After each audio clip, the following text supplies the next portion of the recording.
I only correct my friend, my lord, I don't live in London. I'm only in the suburbs. My lord, having said that, there are, my lord, multiple approaches. One, my lord, is what we call traditionally the historical argument. The second, my lord, would be a textual argument. The third is a doctrinal argument. The fourth is prudential, and the last is structural argument. Well, these are all well-known methods of interpreting a constitution. These are broadly, my lord, the topology of constitutional arguments. In this case, whatever approach, my lord, we may adopt, the end result will be the same. Whichever way we proceed to look at this matter, there will be... Subramaniam, who are you appearing for in this batch of cases? I'm appearing, my lord, so if I may just point out to it, I'm appearing in writ petition civil 1104 of 2019.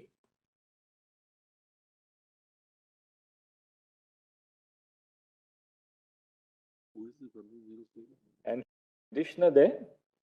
Yes, my lord, there is a petitioner, Muzzafar Iqbal Khan. Yes. My lord, my written submissions are also on your lordship's record. Yes, Mr. Bhatt. So, my lords, I'm going to urge for your lordship's consideration 4 important propositions. The first is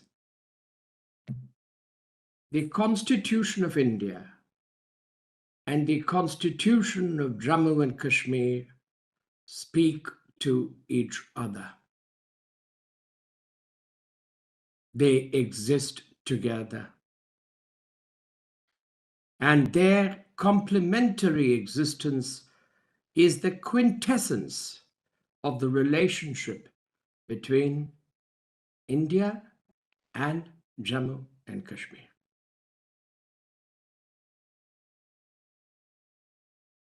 The second. So they speak to each other and Yes. complementary existence. They're complementary constitutions. With respect to Justice Nariman in one of the judgments, he called it subordinate. I think the word is slightly inapposite. I would say complementary.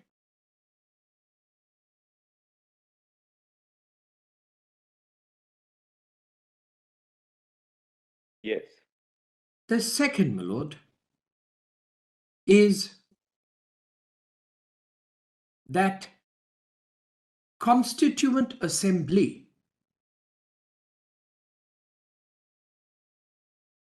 by its very definition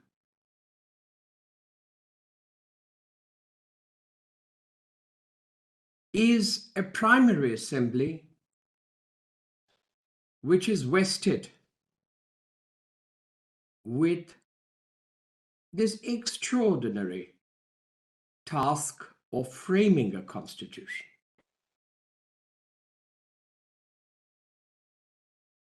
That is why, my lord, the amending power is always called a derived power. An amending power, a power to amend a constitution, is always called a derived power.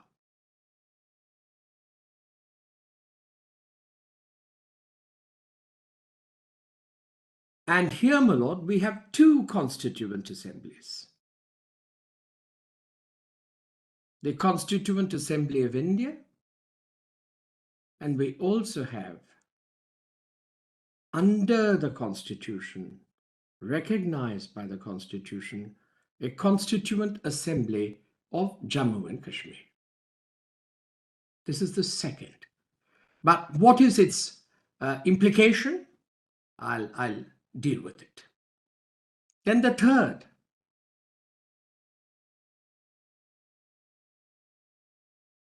The impugned orders, that is CO272 and CO273,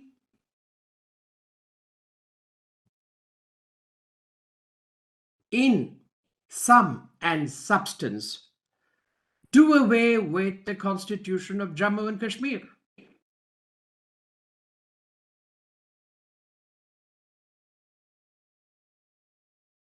That, my lord, is impermissible. It is not authorized.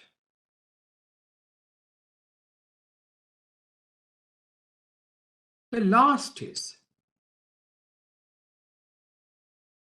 about this expression people.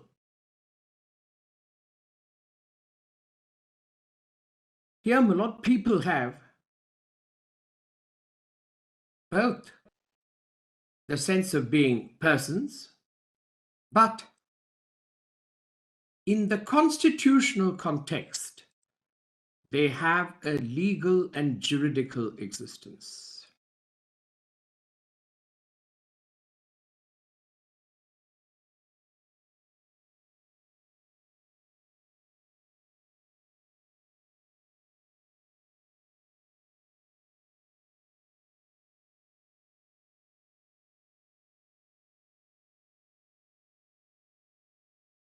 Yes. If I may now, my lord, submit. My lord, Honorable the Chief Justice yesterday made a very important observation,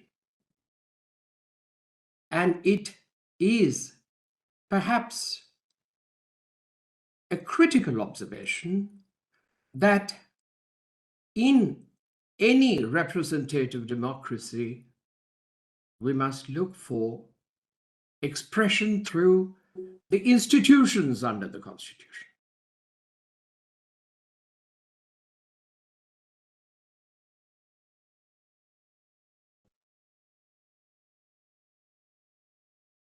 And, my lord, I'm going to urge your lordships to consider that the expression Constituent Assembly and legislature of a state are both institutions recognized under our Constitution.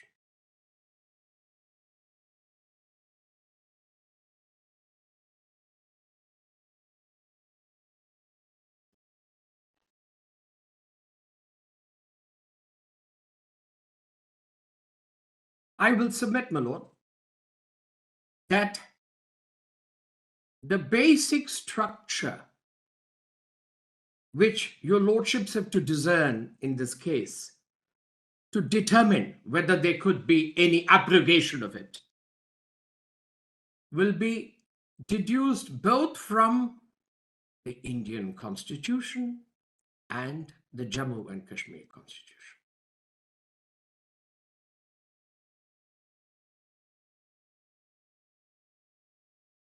I will also urge your lordships to employ. Just 1 minute. 1 second.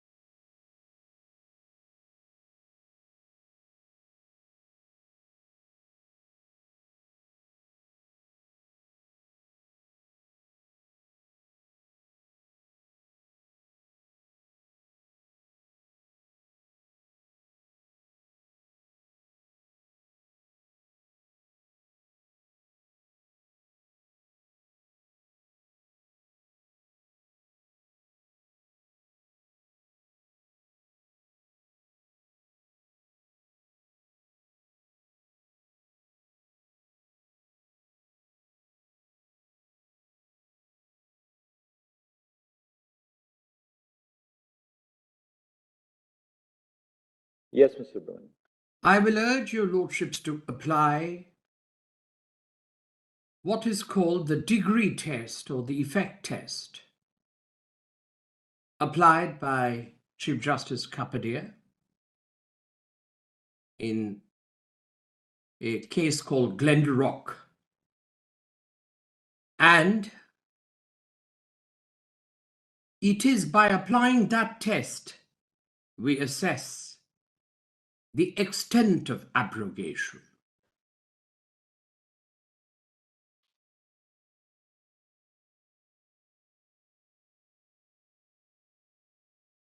Most importantly, my lord,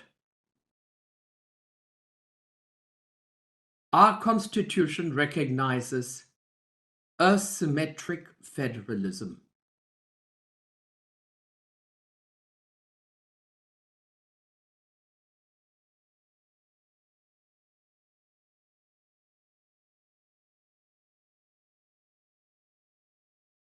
And the purpose of asymmetry is to take note of special conditions and special needs of people.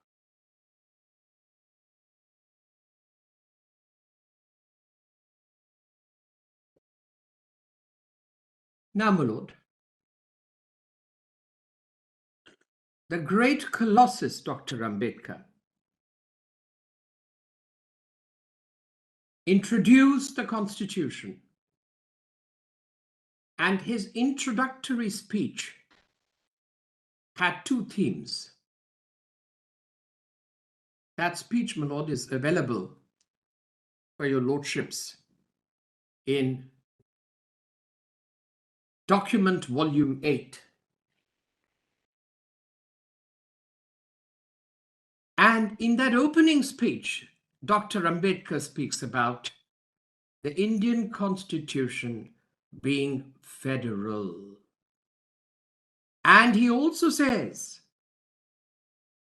that people who live in a state can be given special rights, special privileges.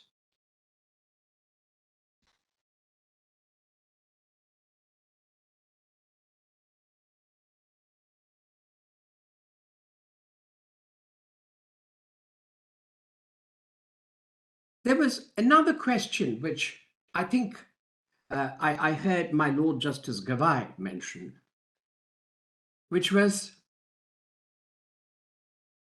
there were also princes who merged their states at the time of the Constitution. There were agreements. What was the status of those agreements? Could they not be abrogated? And my lord, there is some answer which needs to be offered to that question. It's a very important question. Jammu and Kashmir was not like any other state at the time of accession.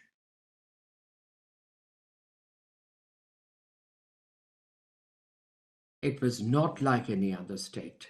And I'll give your lordships 3 reasons. The first, Jammu and Kashmir was a state which had its own constitution prior to the act of accession. They had a constitution of 1939.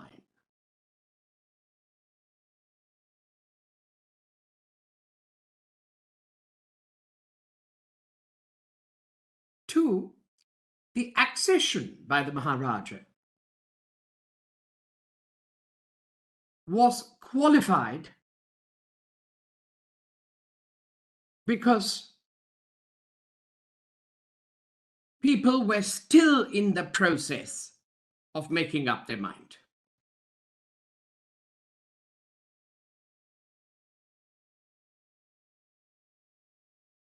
What, my lord, the Indian Constituent Assembly did is that just as they felt a decision can only be taken by the people of a country, they thought it's appropriate and necessary that the will of the people is ascertained. My lord, that is the first hallmark of this case. What did the Constituent Assembly and later in our constitutional text proffer to do? They maintained the highest sense of democracy and respect. Just as we are enacting and giving unto ourselves a constitution, we must give that Constituent Assembly to determine their future. And that, my lord, is the reason why in draft Article 306A, which was introduced by Mr. Gopal Subramanian, spoke about the Constituent Assembly of Jammu and Kashmir taking a decision.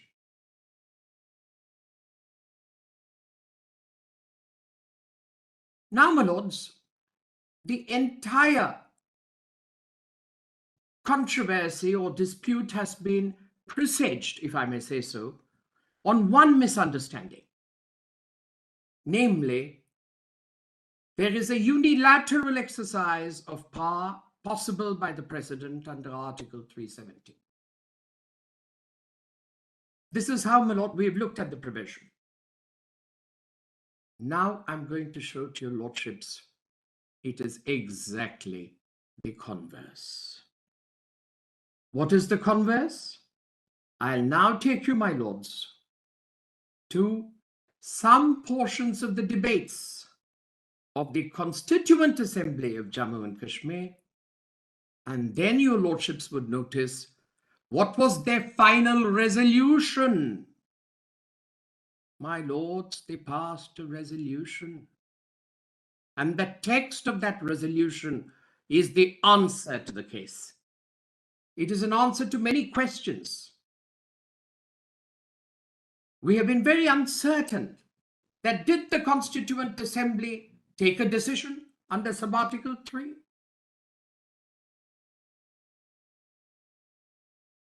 What was their position on Article 371? Your lordships will find answers.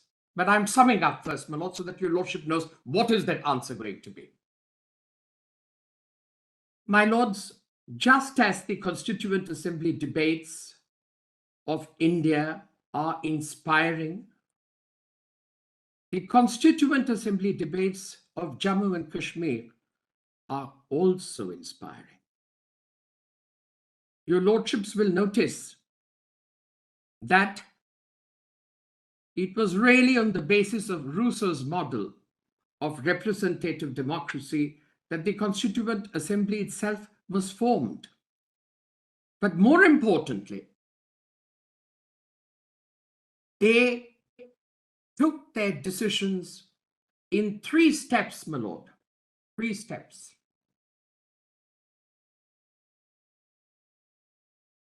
The first is they left India in no manner of doubt that they have faith and respect for the people of India and are acceding to India.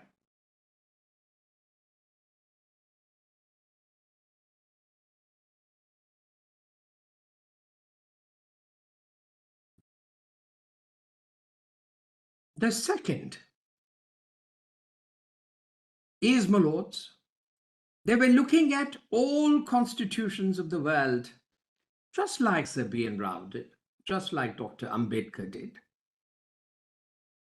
In fact, my lord, one of the greatest gifts of government publications are the complete collected works of Dr. Ambedkar, published by the Maharashtra government. And my lord, the editorial chairman is one Mr. R.M. Gavai. And that painstaking effort of putting all his letters together, and all his letters, my lord, are quite remarkable. Having said that, my lord, they had many constitutions to look at. They also looked at the Indian Constitution. And they said, we will need some special provisions for us. We will need some exceptions for us.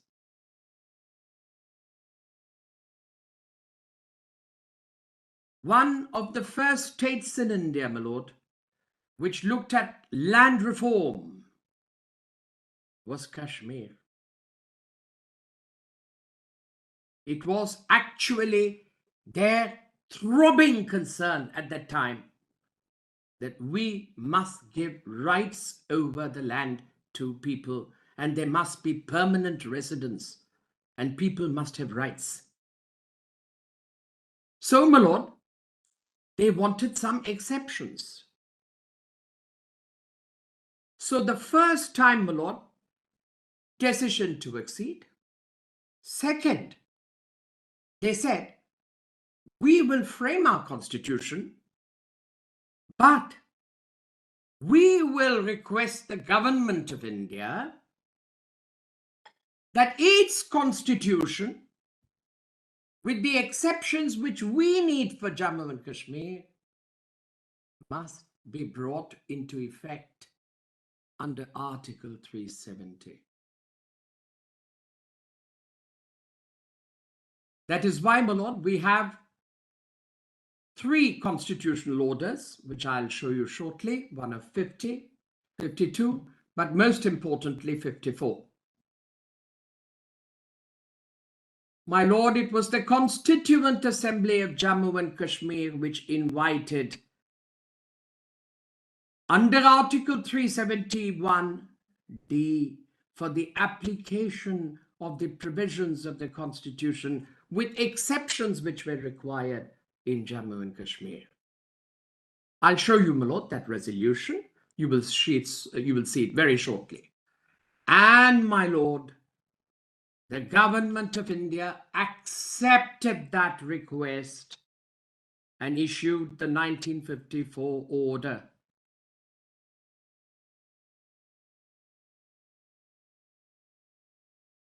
And then they said, if we have already got an order subject to exceptions and modifications, and in that, my lord, they omitted many parts of our constitution because they wanted it to come in their own constitution, like legislature.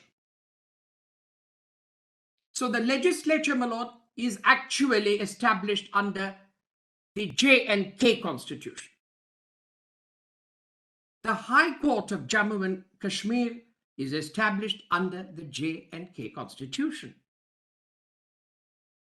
So they said, we will take the 54 order as Indian Constitution as applied to Jammu and Kashmir, and that is how, my lord, the Jammu and Kashmir Constitution was born in 1957. The Jammu and Kashmir Constitution on 26/1/1957 recognized the application of the provisions of the Indian Constitution under the 54 order, and also had separate provisions, including, my lord, the autonomy in respect of framing of laws.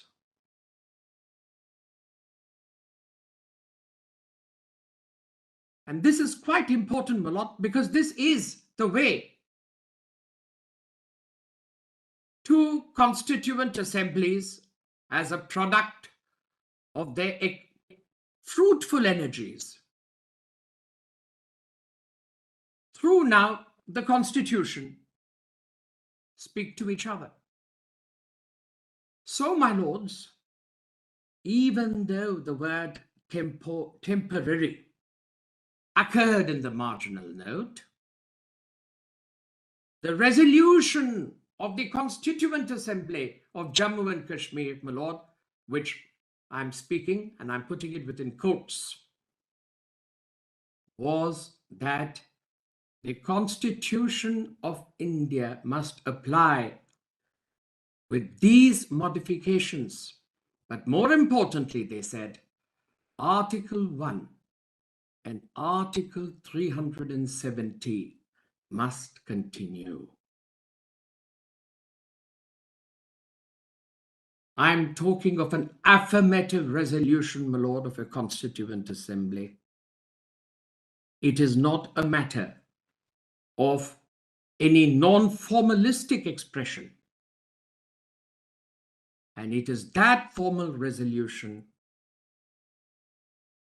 read with the J&K Constitution which finally, my lord, fall up for your interpretation. My lord, what is significant is the two constitutions, I said, speak to each other. Which is that provision through which they speak to each other? It is Article 370.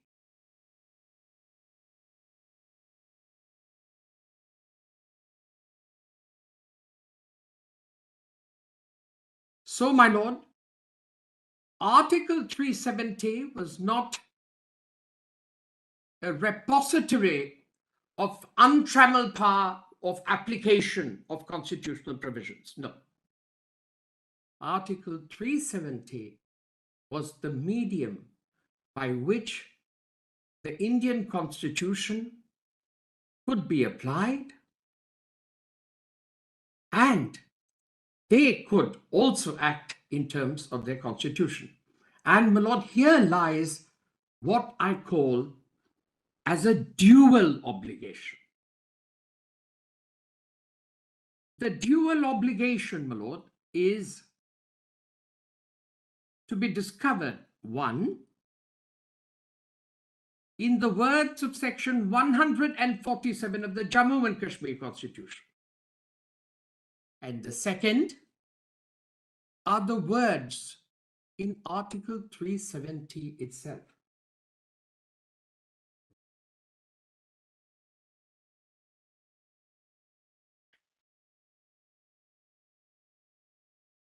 In section 147, my lord, one of the laws which could never be touched by the Legislative Assembly ever in the exercise of its amending power was the provisions of the Constitution of India as applied to Jammu and Kashmir.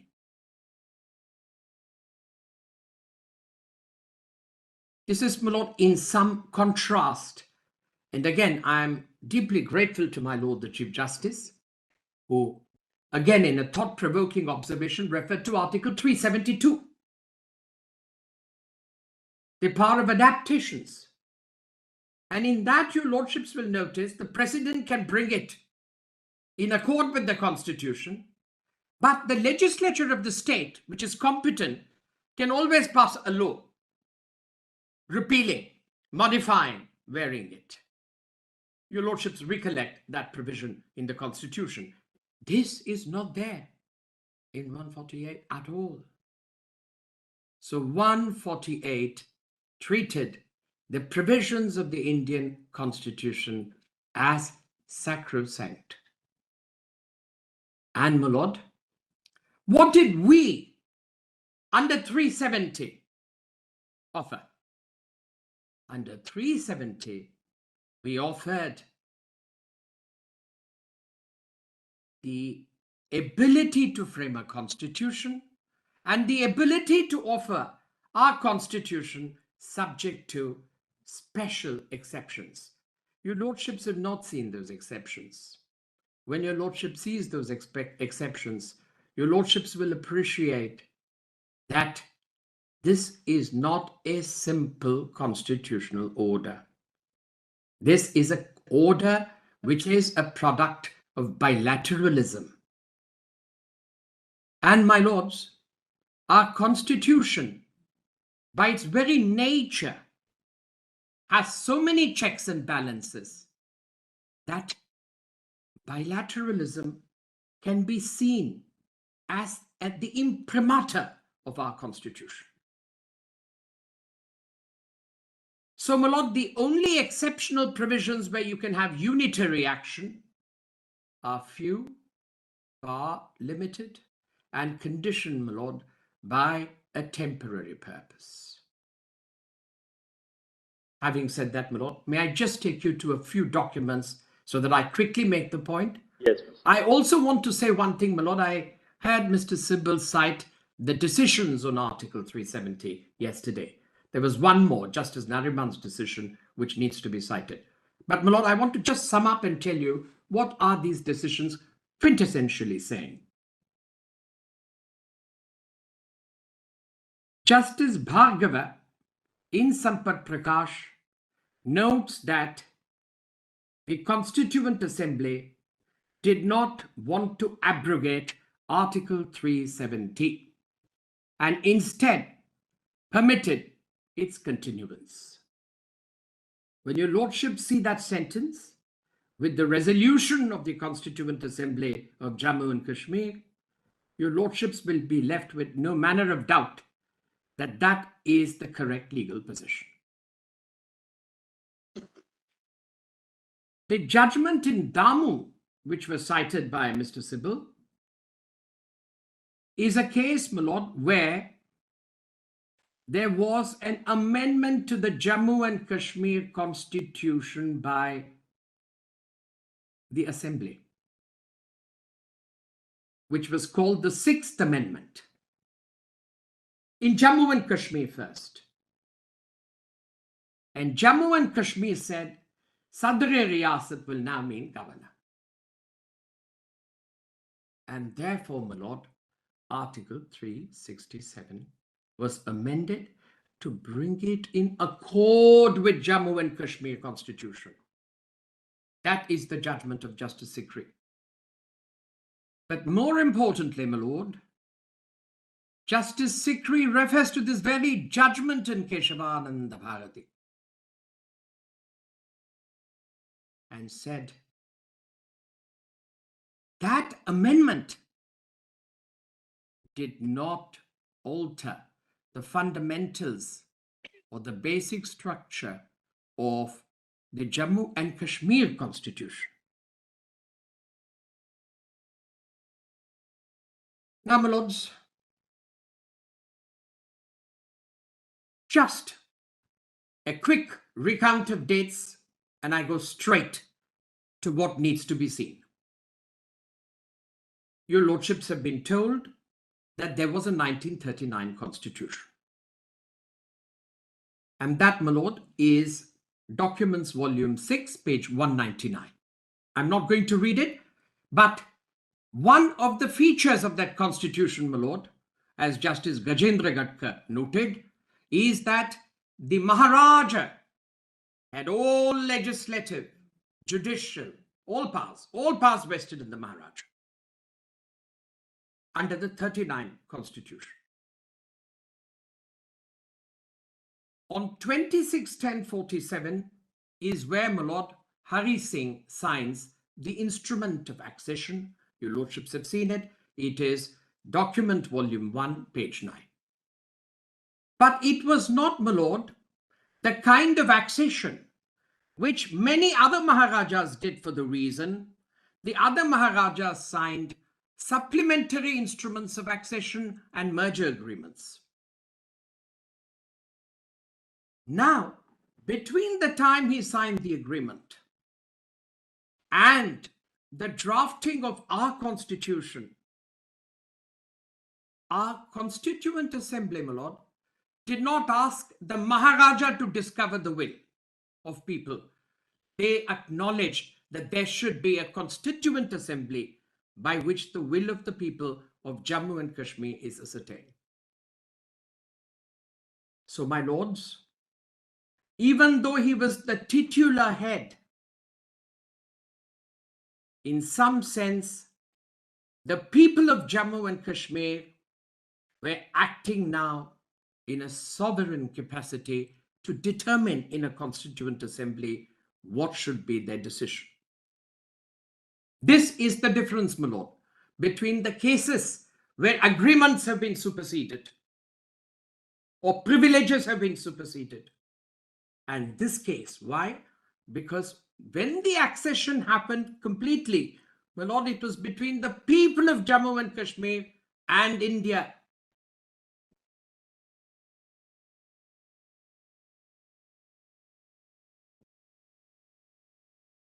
Of course, my lord, your lordships have been told that on 27th October 1947, Lord Mountbatten, the Governor-General, accepted the instrument of accession, that is document volume 1, page 1112. And 5th of March 48, my lord, there was an interim government appointed by the Maharaja for administration.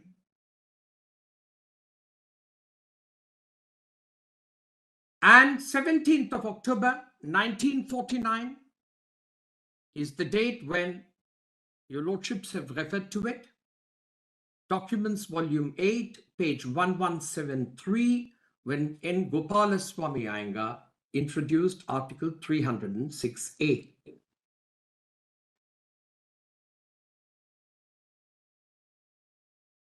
One day before, my lord, our constitution was going to be adopted. One day. On the 25th of November 49. Sorry. Maharaja. Can you give us the date again? 25th. 25th of November? November 49. Yes. The Maharaja of Jammu and Kashmir said, India is about to frame a new constitution,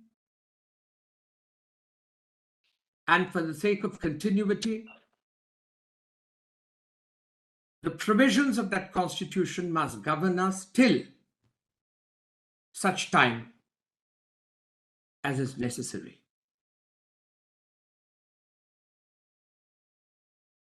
That is at, my lord, Documents Volume 4, page 379.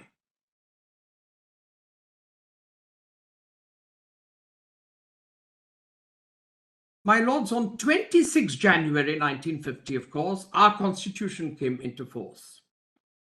But now I would like your lordships to go past this date and please see first the proclamation convening the J&K Constituent Assembly that is dated 1/5/51. And would your lordships kindly turn to Documents Volume 6, page 276.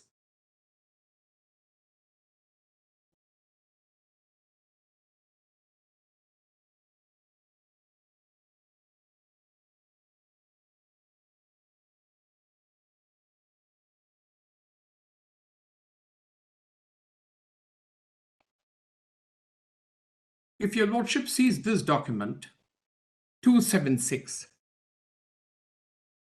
276.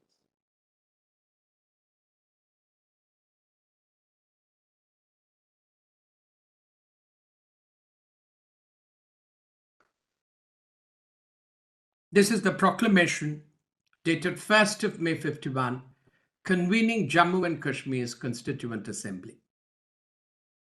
Whereas it is the general desire of the people of the state of Jammu and Kashmir that a Constituent Assembly should be brought into being for the purpose of framing a constitution for the state. Whereas it is commonly felt that the convening of the Assembly can no longer be delayed without detriment to the future well-being of the state, and whereas terms of the proclamation of the Maharaja dated 5th of March 1948 in regard to the convening of a National Assembly as contained in clauses 4 to 6 of the operative part, therefore do not meet the requirements of the present situation, which is why, my lord, the change of language. And please see, I, Yuvraj Karan Singh, do hereby direct a Constituent Assembly consisting of representatives of the people elected on the basis of adult franchise shall be constituted forthwith for the purpose of framing a constitution for the state of Jammu and Kashmir. Then, of course, my lord, there was the other logistics were set out in the rest of the proclamation. Now, my lord, after this, the Constituent Assembly of Jammu and Kashmir meets. And by this time, because of the instrument of accession, that certain entries in the union list on the three subjects, my lord, can be made applicable, the first constitutional order of 1950 was passed.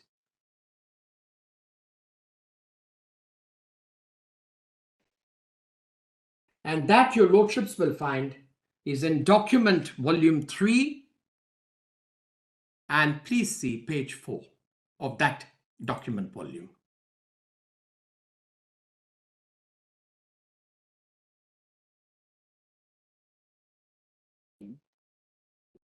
Document volume 3, page 4.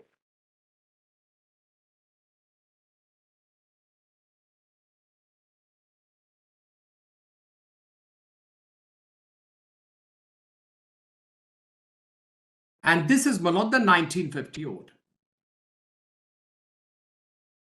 And your lordships will notice that this 1950 order takes place in consultation with the government of Jammu and Kashmir, because these are all in respect of matters connected with accession.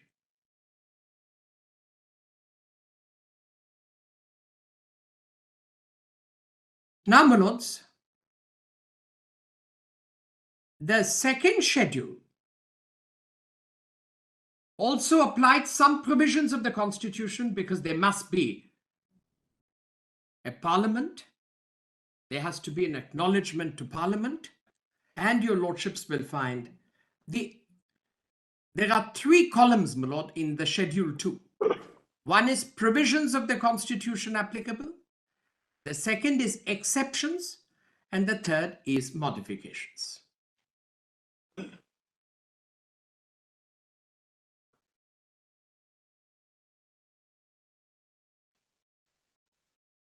And your lordships will notice at page 7,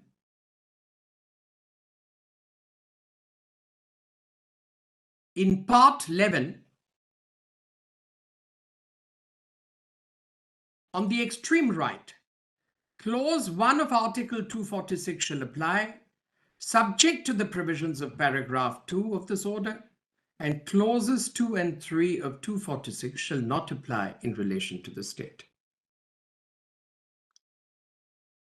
This order, my lord, as your lordships have seen, is the first order. Now, my lords, alongside, let me take you to the assembly. This is the beginning. And now let us see the Jammu and Kashmir Legislative Assembly itself. Your lordships will find this in documents volume 7.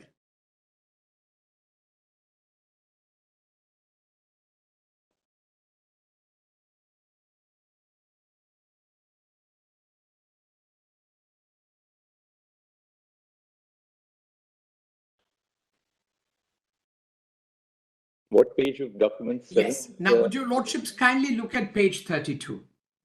I'm, my lord, trying to set out the extraordinary goodwill between India and the state framing a constitution and how it was expressed. Please see page 32. It's Appendix A. Where is this? Page 32. PDF page 32, my lords. Message of goodwill. Running page 1391. Yes, that is the print page. And this, my lord, is the message from the President of the Indian Union. On this historic occasion of the inaugural meeting of their Constituent Assembly, I send my sincerest greetings to the people of Kashmir and their beloved leader Sheikh Abdullah, and hope that the Assembly will be guided in its deliberations by the single aim of shaping the life of the people of Kashmir as to make them happy and prosperous. And then, my lord, your lordships may kindly come to page 250, PDF. The same volume. Of the same volume.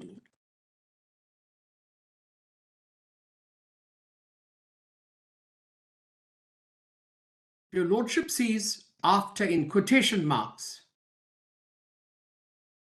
Sheikh Muhammad Abdullah reads, and he says, and that, my lord, is only to indicate how they set about their debates.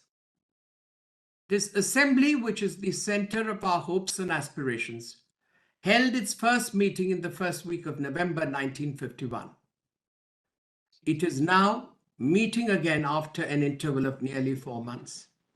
In the last session, I had drawn your attention to the fact that though this assembly possesses the unquestioned right to decide the future of the country, and that this House is going to exercise this right to the fullest measure, nevertheless, were anyone to question the right of the assembly to do so, we would be prepared to seek the verdict of the people outside on this question, and all that need be done in this connection is to create necessary conditions which would enable people to express their will freely. Then your lordships may kindly see 257.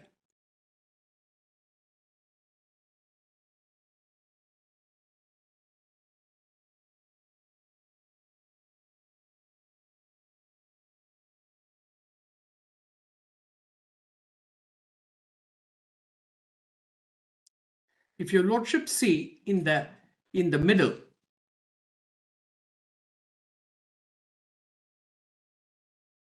this precisely is the importance of section 370 of the Indian Constitution.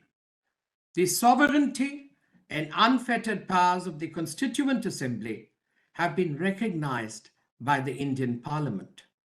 The present constitutional relationship between Kashmir and India has time and again been made clear by the Indian government and its prominent leaders. The speeches made by late Sardar Patel, Gopalaswamy Iyengar, and Nehru himself in this behalf are still fresh in the memory of people. Then, my lord, please come to page 796.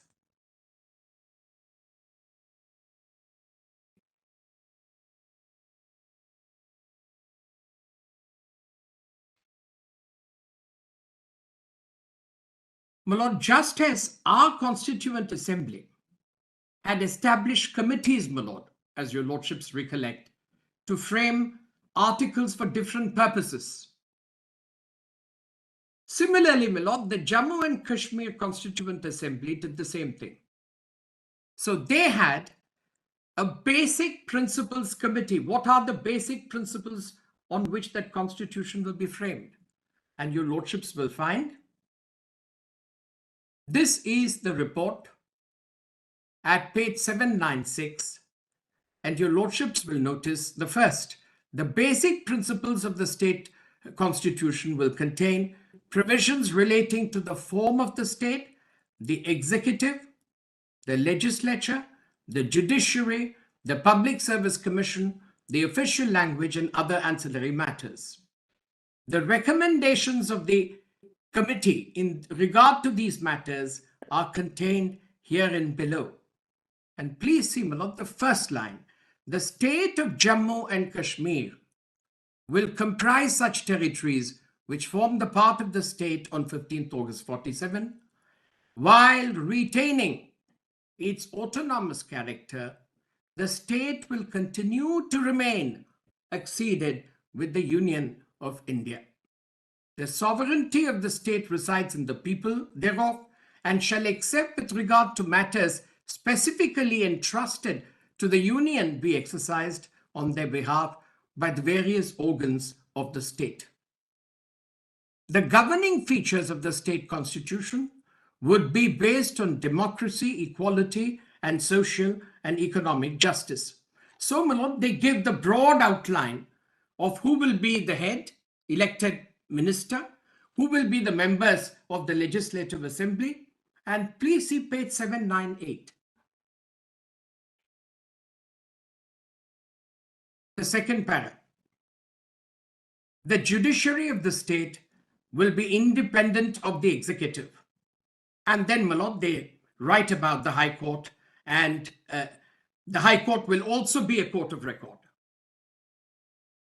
Then, my lord, appeals will lie to the Supreme Court. All this, my lord, is a part of the framework. And finally, we come, my lord, to page 800.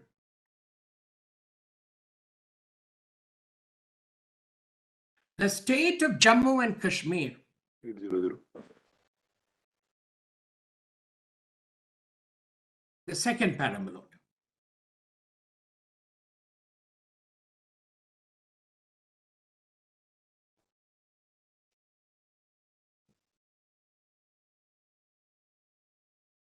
The state of Jammu and Kashmir having acceded to the Union of India, it becomes necessary to define the relationship of the state with centre.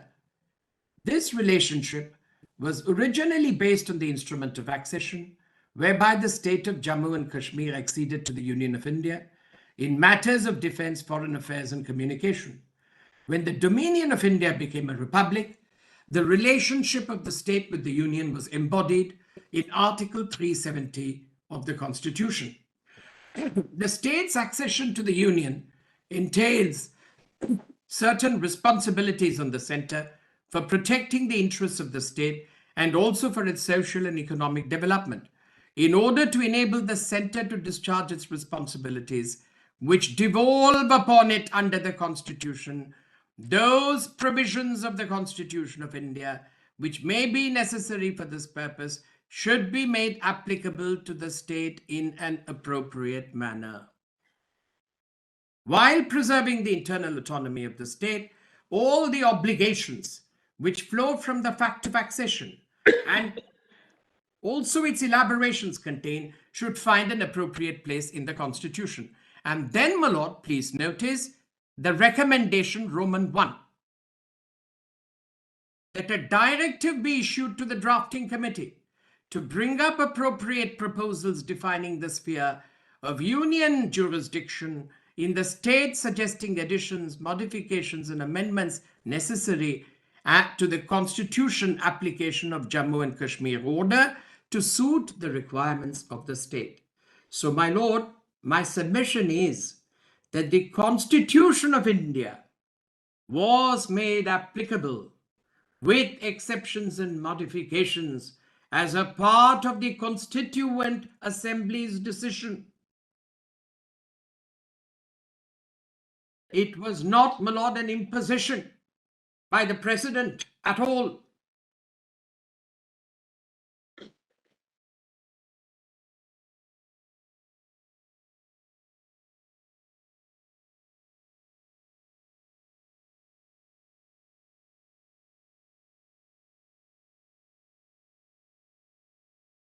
And your lordships will see just at the bottom, the drafting committee should forthwith take up the drafting of the constituent for the state in the light of the recommendations contained in the report and such other reports as have been or adopted by this assembly from time to time.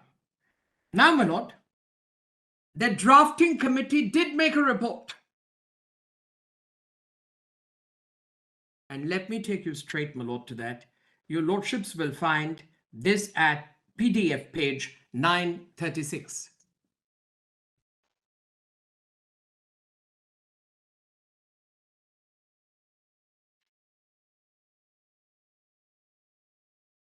At the bottom, your lordships notice 11th of February 1954.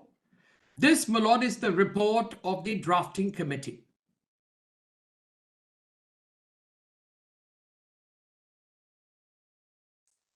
In pursuance of the directives contained in the reports of the Basic Principles Committee and the Advisory Committee on Fundamental Rights and Citizenship, as adopted by the House, the drafting committee has considered the question how best to give effect to the recommendations embodied in these reports. The task which the committee has to discharge requires action in the following directions.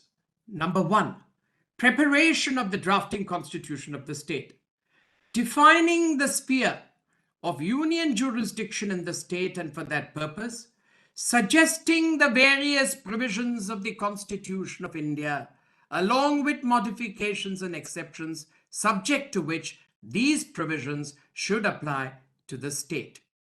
These would include appropriate modifications and exceptions in Part 2, that is citizenship, and Part 3, fundamental rights, in their application to the state of Jammu and Kashmir, in the light of the recommendations contained in the report of the Advisory Committee on Citizenship and Fundamental Rights. But my lord, please see number 2, consequential amendments in the Jammu and Kashmir Constitution Act 1996. That is, my lord, the 1939 Constitution. My lord, the 1996 is the 1939 Constitution. Now, my lord, let us go forward. Please see the last para on that page. The annexure to this report, while reflecting the desire of the House for the ratification of the accession of the state with the Union of India, indicates in detail provisions of the Constitution of India, which generally correspond to defense, foreign affairs, and communication, and such other matters as are considered essential concomitants of the fact of accession. In accordance with the directions contained in the reports referred to above, the committee has endeavored to clearly demarcate the sphere of union jurisdiction, keeping intact all along the residual powers of the state. And, my lord, this has an annexure at the bottom. As your lordship see, my lord, that annexure A to the drafting report. This, my lord, is drafted by the Constituent Assembly. This annexure A. The provisions of the Constitution, which in, sorry.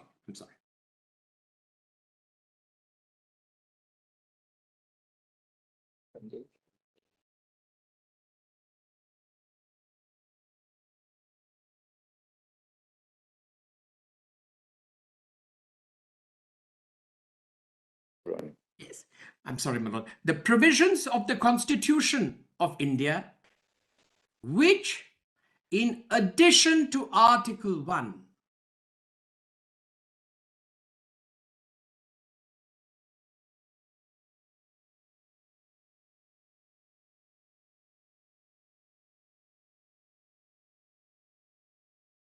and 370.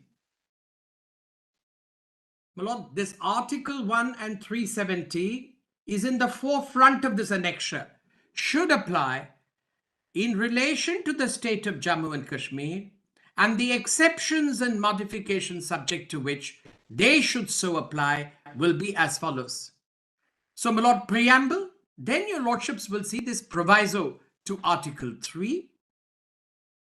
It says, cannot be introduced without the consent of the legislature of the state.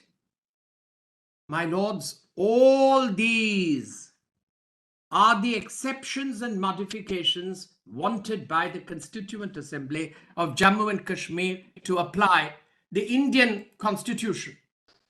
And your lordships will also notice that this provided under Article 32(2)A, PDF page 940. There's a modification, my lord, of Article 32. Please see page 940 PDF at the bottom, 2A. Without prejudice to the powers conferred by clauses 1 and 2, the High Court shall have power throughout the territories in relation to which it exercises jurisdiction to issue to any person or authority, including in appropriate cases, any government within whose territories those territories, directions or orders or writs, including writs in the nature, habeas corpus, mandamus, prohibition, quo warranto, and certiorari, or any of them for the enforcement of any of the rights conferred by this part. And then, my lord, Article 35, your lordships will find, protects the laws which were made specially at the time of the commencement of the order. And that's why, my lord, you have Article 35A at PDF 941 about permanent residence and they being specially protected. But, my lord, this annexure Goes on and on. Now, what your lordship see at 942, PDF 942, is part 11. In Articles 246, the words notwithstanding anything in clause 2 and 3, occurring in clause 1, and 2 and 3 and 4 shall be omitted. What they did, my lord, was they applied some parts, omitted some parts. That is, they omitted part 6 for states, they omitted part 7, they omitted part 8, they omitted part 9, they omitted part 10 of the Indian Constitution. And they applied this Constitution. And this, my lord, your lordships will notice, is verbatim the 54 order, my lord.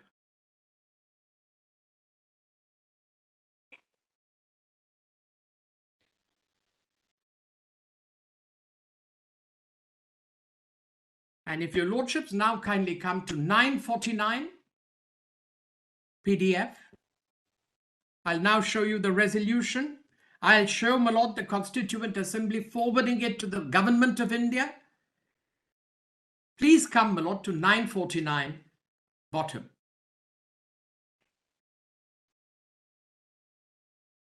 Sir, the report is before the House, Mr. Dogra. It is being discussed for the last 2 days.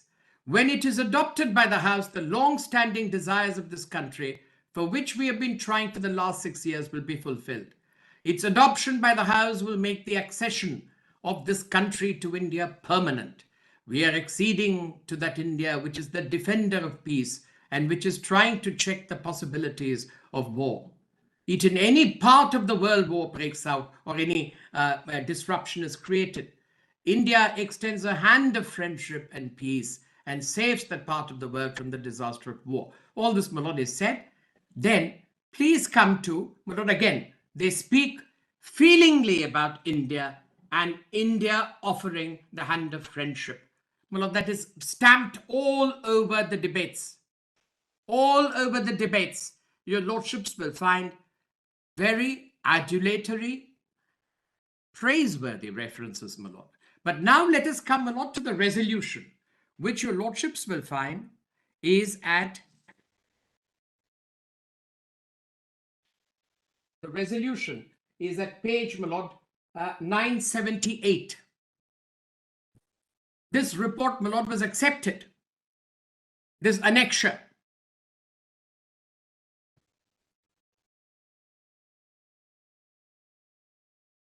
Please come, my lord, to the end of the page, 978, Girdari Lal Dogra.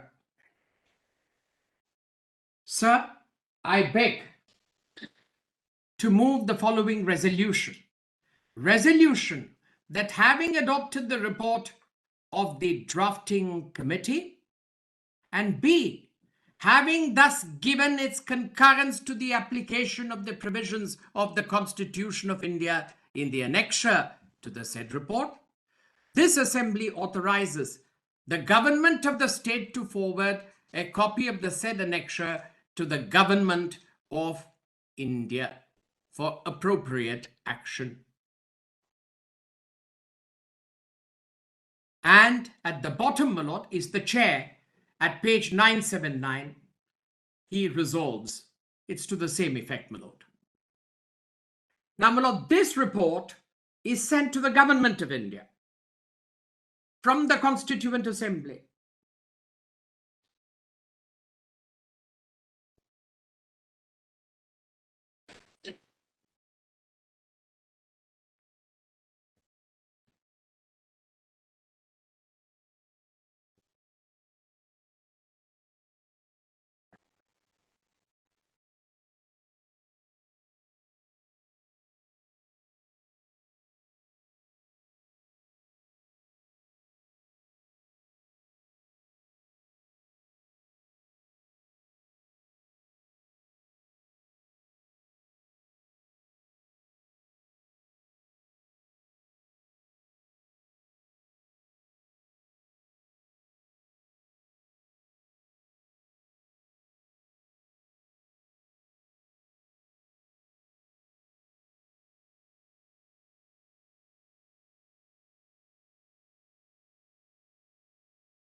Now, my lords, the 54 order,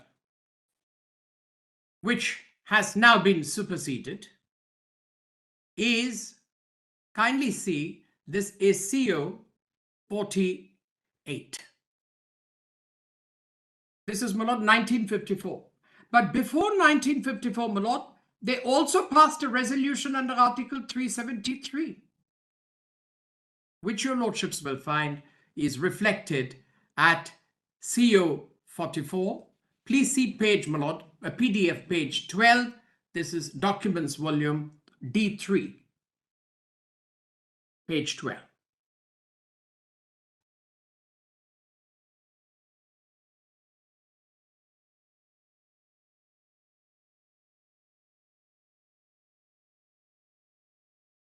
Volume?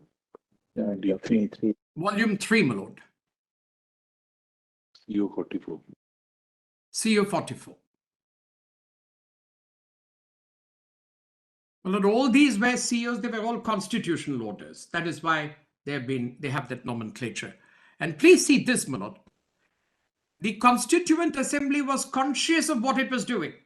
And it said, in exercise of the powers conferred by Clause 3 of 370 of the Constitution of India, the President, on the recommendation of the Constituent Assembly of the State of Jammu and Kashmir, is pleased to declare that as from 17th November 52, the said Article 370 shall be operative, with the modification that for the explanation in Clause 1, the following explanation is substituted.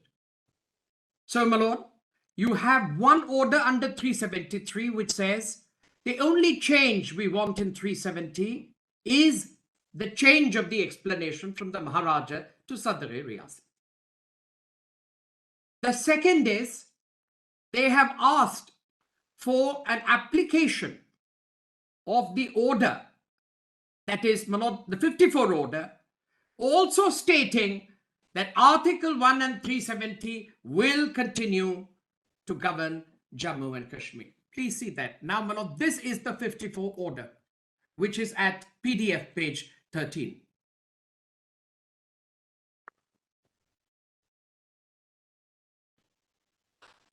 And if your lordship see this order, in exercise of powers conferred by Clause 1 of Where do we find that, Mr. Subramaniam? So sorry, my lord. Next page. This is page, my lord, 13 PDF. Yes.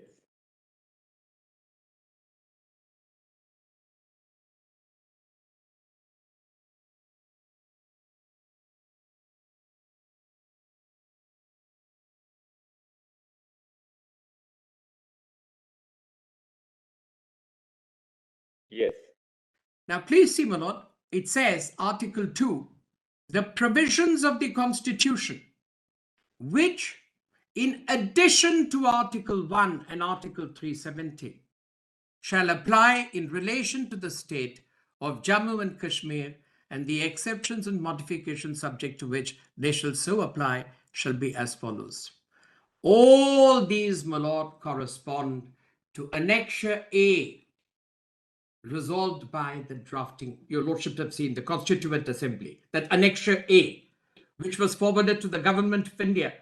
This is that Annexure A.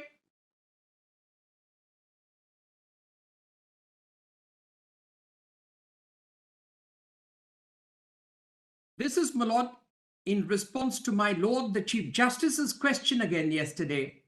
Was there any action of affirmation by the government? This is the action of affirmation. And now your lordships will see their constitution recognizes the Constitution of India as applied to Jammu and Kashmir. I'm going to show that, my lord, in a moment.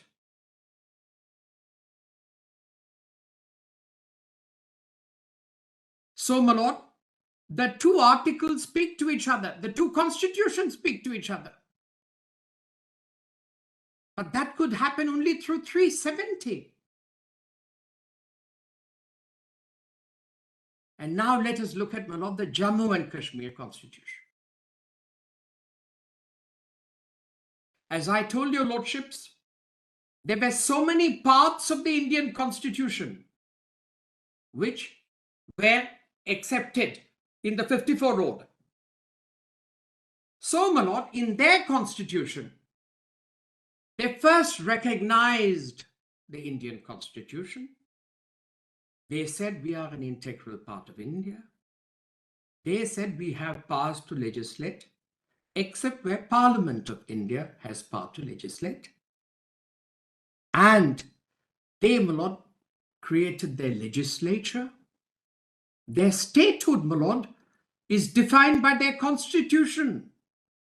And now let us look at, my lord, the J&K Constitution. Your lordships will find that in volume documents 2, please.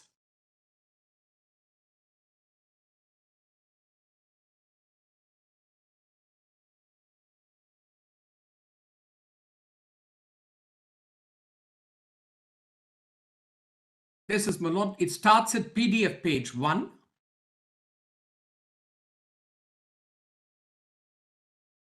And if your lordships will straight away come to the preamble of the J&K Constitution, Justice Nariman has also extracted it in his judgment. But, my lord, this is a collective decision of the people. And we, the people of the state of Jammu and Kashmir, having solemnly resolved, in pursuance of the accession of the state to India, which took place on the 26th day of October 47, to further define the existing relationship of the state with the Union of India as an integral part thereof, and to secure ourselves. And, my lord, many parts have been inspired naturally from our constitution. But, my lord, the word secular, Justice Cole observed that the word secular was not here. That's in some other part of this constitution, my lord. There is another article which deals with secularism.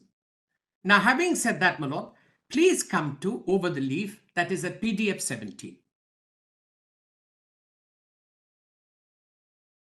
They chose, my lord, 26th of January 57 to correspond to India's date of 26 January 50. This constitution may be called the Constitution of Jammu and Kashmir. And would your lordship kindly come to section 2, 1A, most critical, my lord.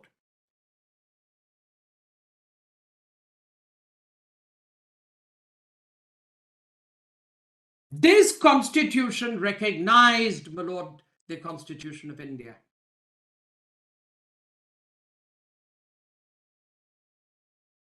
And how did it define the constitution is important, my lord.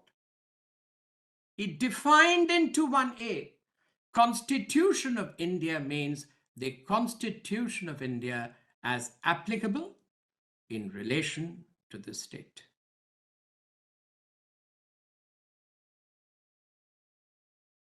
So, my lord, we have an act of affirmance from government accepting the suggestions that the constitution should be applied.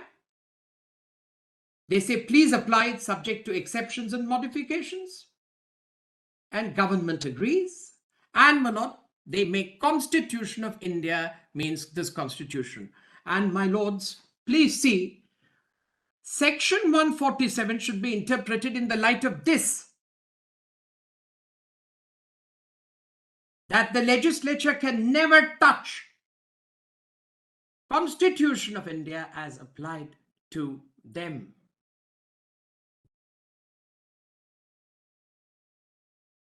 And, my lords, the question will be, where does anybody get the power to abrogate this constitution?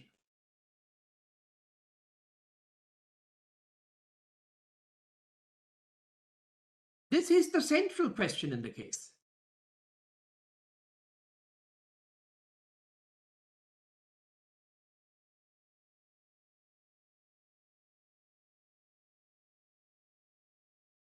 Now, my lord, in addition, now please read Article 3 of this constitution in this manner.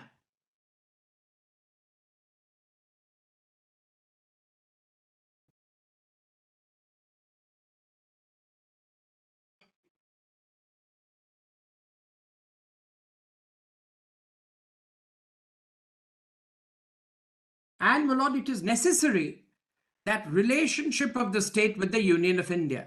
The state of Jammu and Kashmir is and shall be an integral part of the Union of India. It is an integral part, my lord, on the strength of the 54 order and applying the provisions of the Constitution. And then please see territory. Territory of the state shall comprise all the territories which on the 15th of day were under the sovereignty or suzerainty of the ruler of the state. You know, this is the distinction which I answered in the morning in response to Justice Gavai's question. Please see 5. The executive and legislative power of the state extends to all matters except those with respect to which Parliament has power to make laws for the state under the provisions of the Constitution of India. What, my lord, was attributed the expression residuary power, but, my lord, this is the rest of the power, excluding the powers of the Union Parliament. The rest is with the state legislature. Now, after this, my lord, you have to only see 2 more provisions. One is, my lord, I request your lordships to kindly look at section 92. But before that, my lord, I mentioned, please come to page PDF 25. The head of the state, my lord, is under this constitution. Page 25. The governor, my lord, is appointed under this constitution. The office of the governor finds a place for Jammu and Kashmir in this constitution. And your lordships will find section 35 is a council of ministers to aid and advise the governor. Even this form of government is enshrined in this constitution.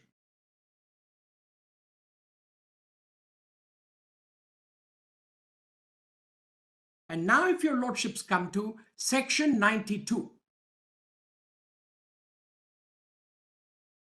which is at PDF page, my lord, 59.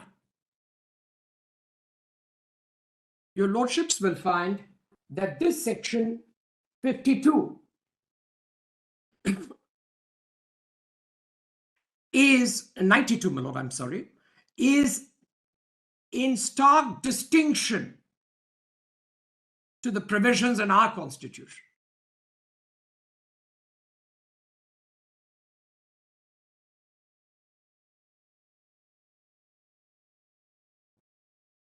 So, my lord, the purpose of section 5 was that 370 must continue, the list allocation must continue, 246, 2 and 3 must not apply. But now let's look at 92. If at any time the governor is satisfied that a situation has arisen in which the government of the state cannot be carried on in accordance with the provisions of this constitution, the governor may assume to himself any or all functions of the government of the state, make incidental and consequential provisions, and so on. But your lordships notice he is not in a position to exercise the powers of the legislature. And he has to do this, my lord, get popular government within 6 months. Because if you see 92.3, it ceases to operate on the expiration of 6 months from the date on which it was first issued. So, my lord, popular representative government is a part of the architecture of section 92 of the Jammu and Kashmir Constitution. My lords, as I mentioned, the High Court is constituted under this constitution, PDF page 61.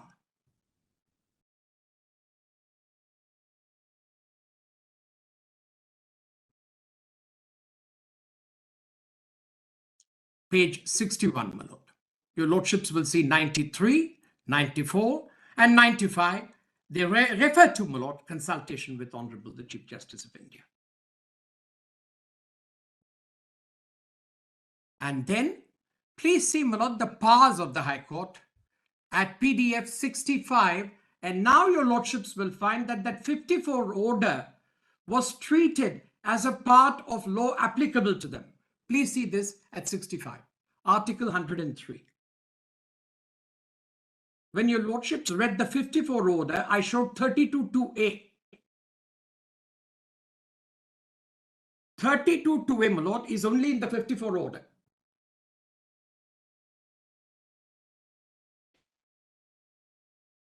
And here your lordships will notice the High Court will have power to issue directions writs other than those mentioned in Clause 2A of Article 32 of the Constitution of India.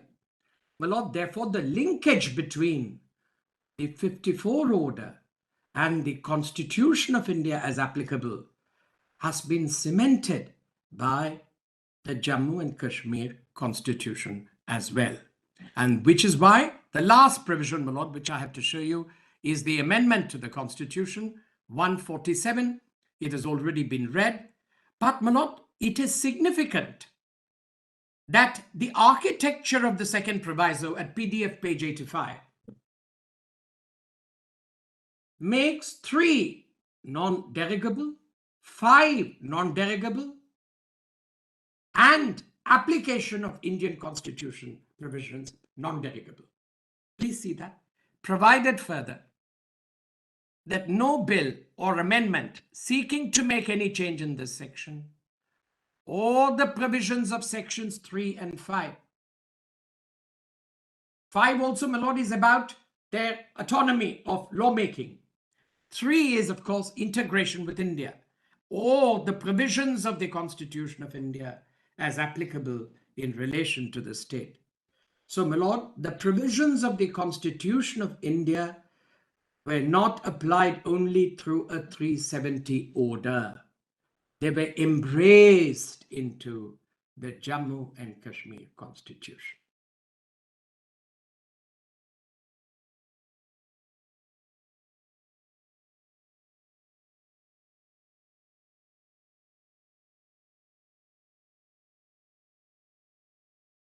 So, my lords, I conclude this portion by submitting that when we read Article 370, we should not be waylaid by that marginal expression temporary in the marginal note. But the entire article has worked out. Everything has worked out. It would be incorrect, my lord, to say 373 is OTOs. No. In terms of 370, they said we want to continue 370 and 1. We want only these exceptions to the Constitution, which means, my lord, they have expressly affirmed by a resolution that they don't want it to be abrogated. It is an express act of resolution. And that express act of resolution is accepted, my lord, by the government. And the order is passed. So, my lords, I submit that the vexed question, as if the Constituent Assembly was silent about the fate of 370, it is not correct. On the contrary, they wanted its continuance. They wanted it to be they wanted this to be the language of communication, my lord, between the two constitutions.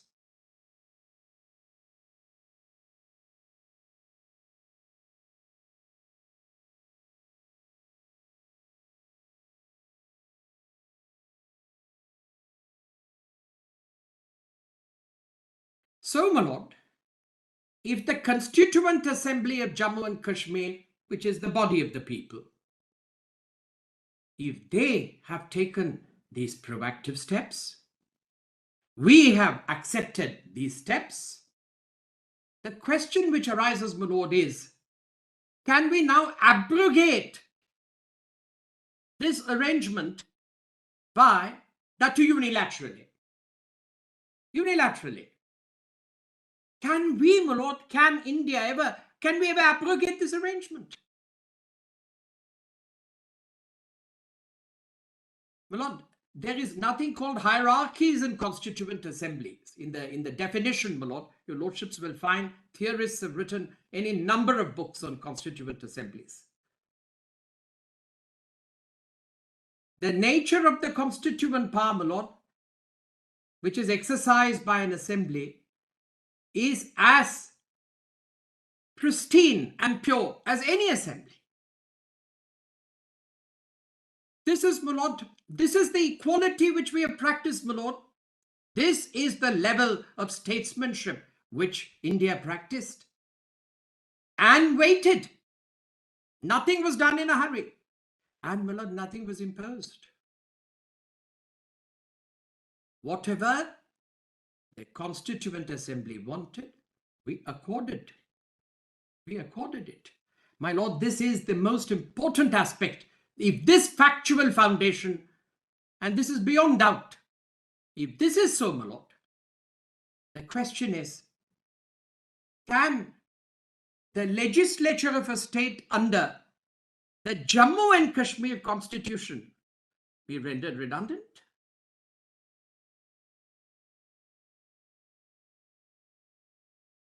Can it be rendered, my Lord, redundant?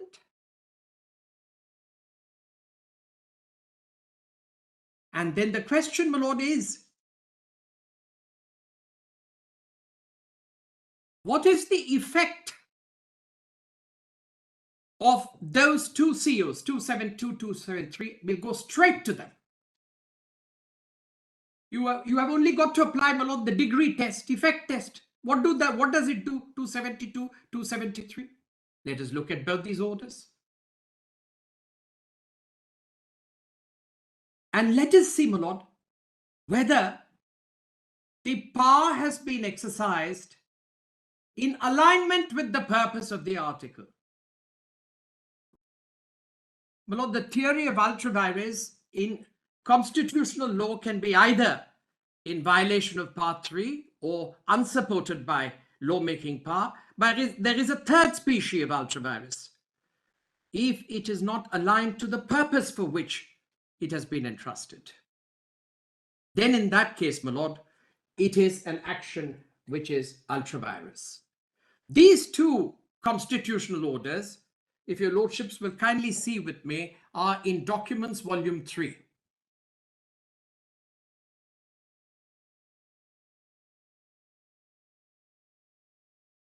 And your Lordship will find that PDF 101 is the first.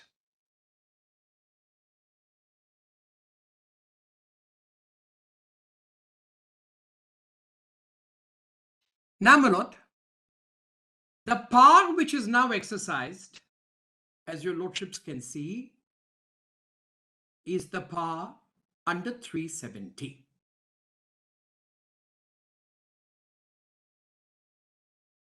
The issue before us, my Lord, is, can the architecture of Article 370 obviate the requirement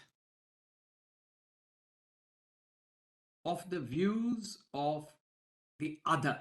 I'm putting other, I'll develop what is meant by other. The views of the other. This is either the state legislature or the state government.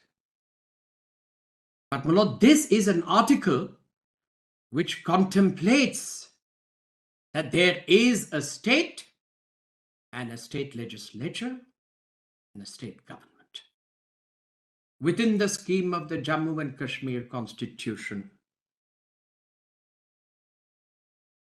And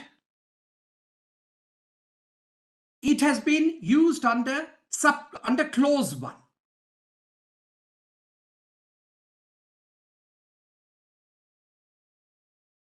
In my submission, the purpose of power under clause 1, my Lord, is based upon a principle of mutuality.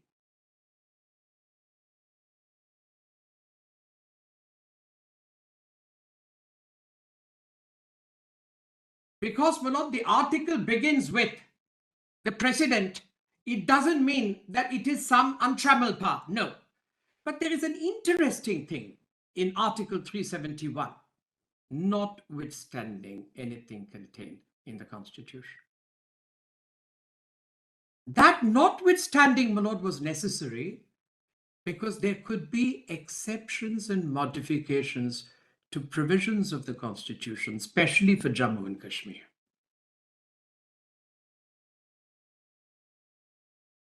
And notwithstanding anything contained in this Constitution also tells us the supreme nature of this provision under 370.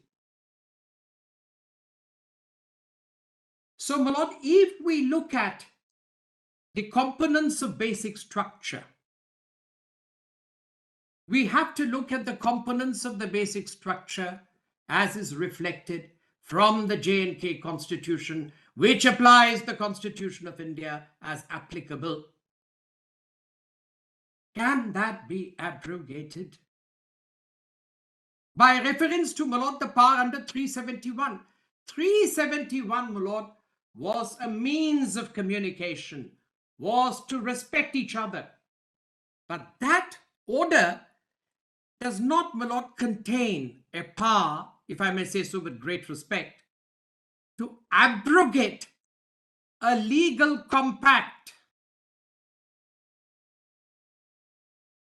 There is a legal compact, my lord. And this legal compact is of two kinds. One, of course, my lord, is the traditional social contract theory.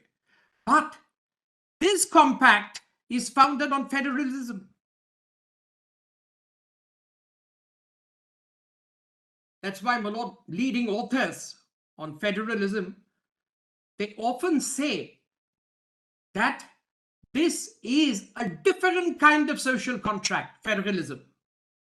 So 370 established the contours of this relationship in the federal sense.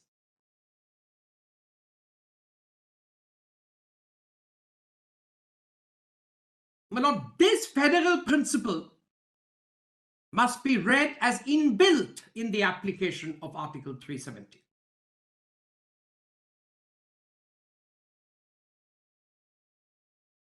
And that, my lord, cannot be abrogated. Now, please read the order with me.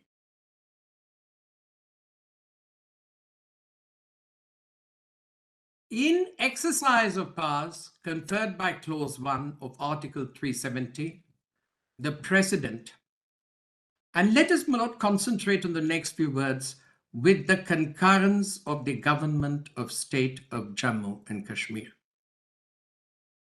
What is that government, my lord, contemplated by Article 370 is the question. It was a government which was elected and accountable to the Legislative Assembly under the J&K Constitution.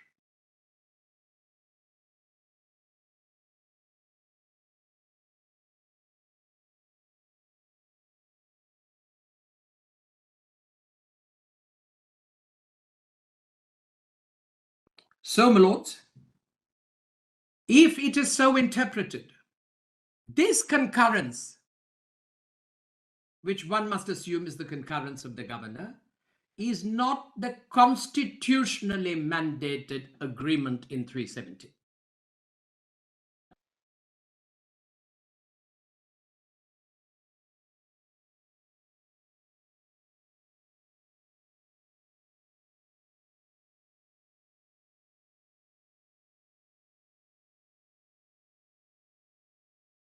Now, my lord, look at 1(2) of this order.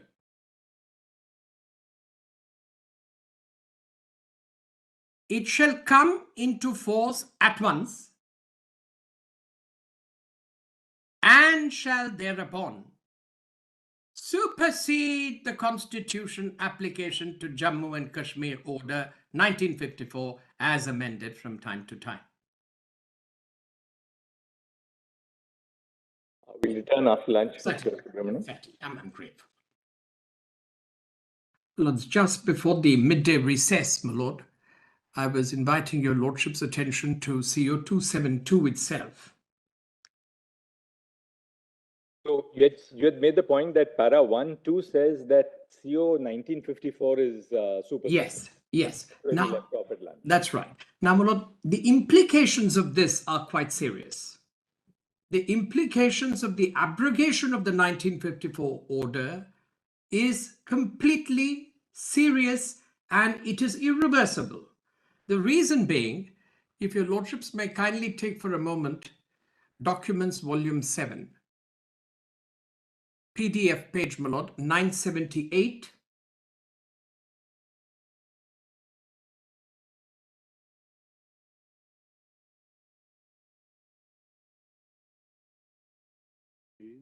Yep, 978. PDF 978 in volume, Documents Volume 7.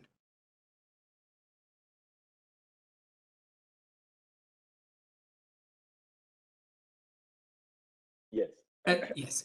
Your Lordships have seen at the bottom about the resolution. Yes, about the adoption of the committee and forward it to the government.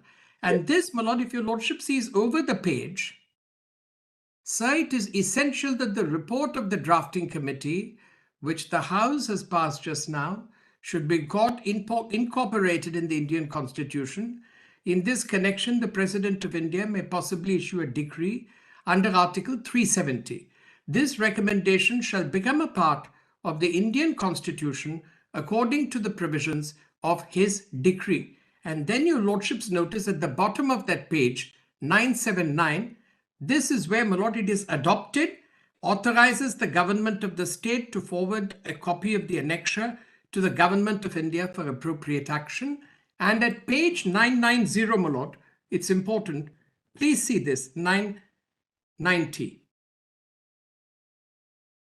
Your Lordships will find PDF page 990, Mr. Dogra.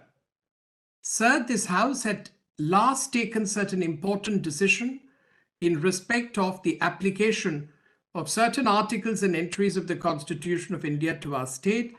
The recommendations of the House in this behalf had been sent to the President of India, who in exercise of the powers conferred by Clause 1 of Article 370 was pleased to issue Constitution application to Jammu and Kashmir Order 54. I lay the copy of this order on the table of the House. And my lord, when we look at the 54 order, like Article 35 capital A, which has a special provision in relation to the rights of residents, the same, my lord, is actually mirrored in the state constitution. Please first see, my lord, the provision relating to Article 35A, which is at Documents Volume 3, page 15, my lord.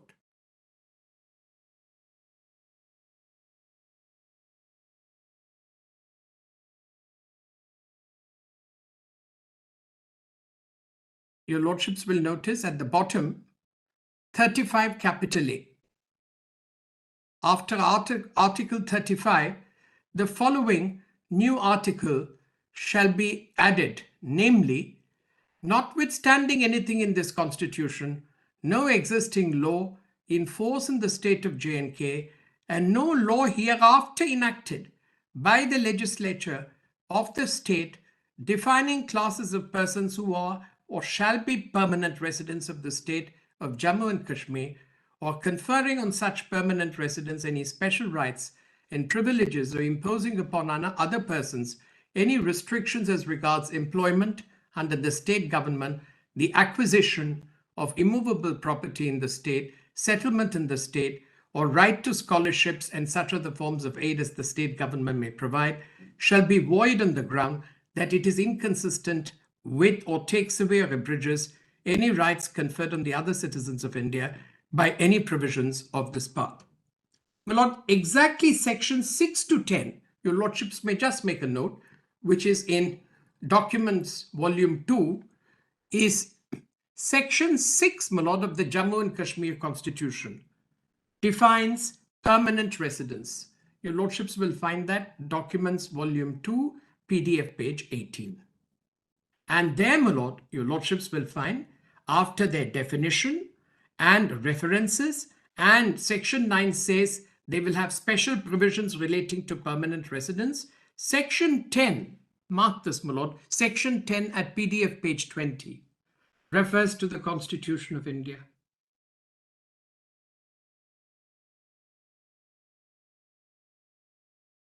The permanent residents of the state shall have all the rights guaranteed to them under the Constitution of India. So, my lord, this is why the wholesale abrogation of the 1954 order, with respect, my lord, which is the indication of asymmetric federalism constitutionally recognized under 370, my lord, cannot be abrogated. Now, my lord, there are two more defects in that order. If your lordships will kindly come back to CO 272.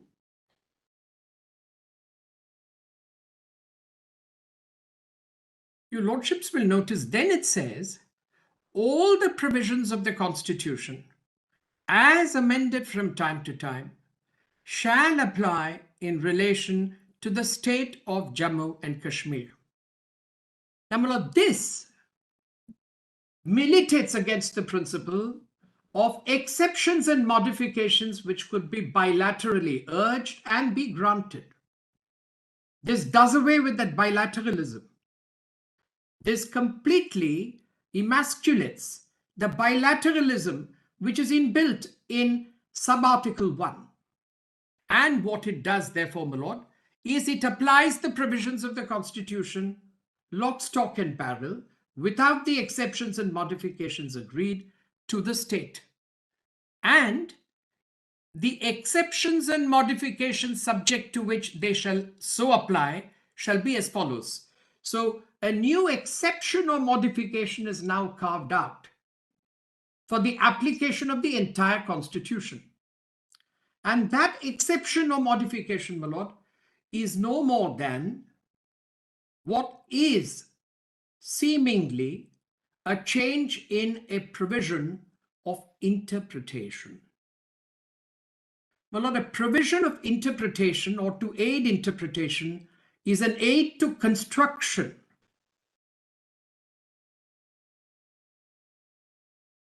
It is no more than, my lord, an aid to seek and designate the correct references of expressions in a constitution. But if your lordship sees the new clause, that is D, in this, please see the words of D. D, my lord, says, in proviso to clause 3 of Article 370 of this Constitution, the expression Constituent Assembly of the state referred to in clause 2 shall read Legislative Assembly of the state. Is this, my lord, interpretation? Is the question. Is this an interpretation? Is this exception, my lord, permissible in a clause of interpretation? My lord, in other words, if a constituent assembly and the legislative assembly of a state are, by their very nature, different bodies, they're different persona designator, then, my lord, it cannot be an interpretation that the expression Constituent Assembly of the state referred to in clause 2 shall read Legislative Assembly of the state. This, my lord, is a direct amendment to Article 370 within brackets 3. And that amendment, my lord, cannot be achieved by an interpretation provision. This is, my lord, insofar as 272 is concerned. Let's look at, my lord, the next order, which is 273. Page number? This is, my lord, PDF would be 103.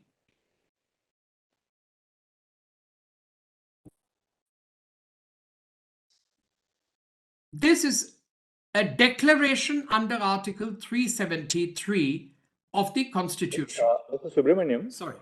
you were saying that what is done by Clause D of Para 2 of CO 272 is to directly amend Article 370 bracket 3, the proviso, and that this could not be done by resorting to the form of an amendment of the interpretative provision, which is Article 367. Yes, my lord. What if they had done that by issuing an adaptation order? My lord, now, an adaptation order which takes place under 372, I'll just show that, my lord, because that's very interesting. An adaptation order can be passed whenever a law prior to the commencement of the Constitution, which continues as on the date of the commencement of the Constitution, needs to be brought in conformity with the Constitution. The President, my lord, can pass an adaptation order. But there's also a power to exercise under the second proviso to Clause 1. Yes, my lord, I'm coming to that, my lord. I'm just coming to it. If your lordship don't mind, exercise the power. I mean, because we have to test whether the power is sustainable with reference to any of the other certainly. I'll just do that, my lord. After power under the second proviso to Clause 1. Let us look at that, my lord. If your lordships straight away can see that at this juncture. Please see, my lord, with me. 272 says it is issued under Clause 1 of 270. Oh, sorry, 370. Yes. The second one, my lord, CO 273 is a clear order under sub-article 3. Right. CO 272 yes, is specifically issued under Clause 1 of Article 370. That's right, my lord. Now, the only provision of Clause 371 which would apply is Clause D. Yes, my lord, that's right. And let us see D, my lord. Because if they are abrogating, yes, for instance, CO 1954, yes, or they are, for instance, making an adaptation to the Constitution, both are referable to the power under Clause D of under subclause D of Clause 1 of Article 370. Yes. In which case, the only requirement under the proviso, I shouldn't say only requirement, but the requirement under the second proviso is the first proviso is that you have to consult with the government of the state if it relates to a matter covered by the instrument of accession, and the concurrence of the state government if it's a matter otherwise than what is covered by the instrument of accession, which will then lead us to who was the state government when they issued the order. And the question will be powers of the state government at that stage, and for this argument we'll test it on the basis that the powers of the state were validly vested in the President of India. Well, on a demurrer, we will proceed that he had powers. Yes. We will proceed on that footing. But the question is, can he exercise the powers under this proviso is the question. In other words, what I'm submitting for your lordship's kind consideration is as follows. The expression state government for the purpose of 370, by the very nature of that article, my lord, contemplates and validly elected, democratically constituted state government accountable to an assembly. Sans that, I submit with respect, there is a polarity in 370's architecture. That is president on the one hand and the state government on the other. That polarity, my lord, under 370 cannot be merged, and the president cannot advise himself. Are you for a moment suggesting that when a proclamation under Article 356 is in operation, there is a fetter on the exercise of the power under the second proviso to Clause D of Article 370? My lord, that is why, with respect, I'm submitting, yes. I'm actually submitting that the fetter, my lord, is for the purpose of exercising 370. My lord, if your lordships don't mind. At the highest and at the best is not an express fetter. It's an implied limitation which you are. It is an implied limitation. It is an implied limitation. But my lord, even though it is implied, it is strongly expressed in the architecture of the whole of 370. If the whole of 370, if your lordships accept my submission, respectful submission, is a manifestation of the constitutional principle of federalism in a manifest way, then in that case, my lord, it is necessary that both parts of the federal principle must be available for enabling an exercise of the power under 370. And there's a reason, my lord. There's an additional reason. This Article 370 is not like, my lord, what we call as provisions of conditional legislation. Article 370 is application of provisions of Constitution. That, my lord, by itself is a constitutive act. My lord, this provision under Article 370, applying the provisions of a constitution, is also a constitutive act. And if it is going to be enjoined or actually sanctioned or concurred with by the state government or by the legislature, as the case may be, it is necessary, my lord, that that polarity, that dual actors being on the scene is a sine qua non under 370.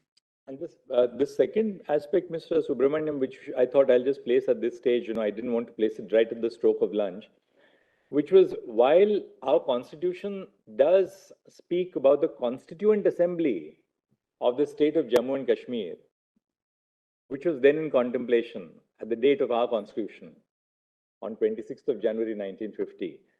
Significantly, after 26th of January 1957, our constitution does not speak of the constitution of Jammu and Kashmir at all. My lord, I'll say, my lord, with great respect.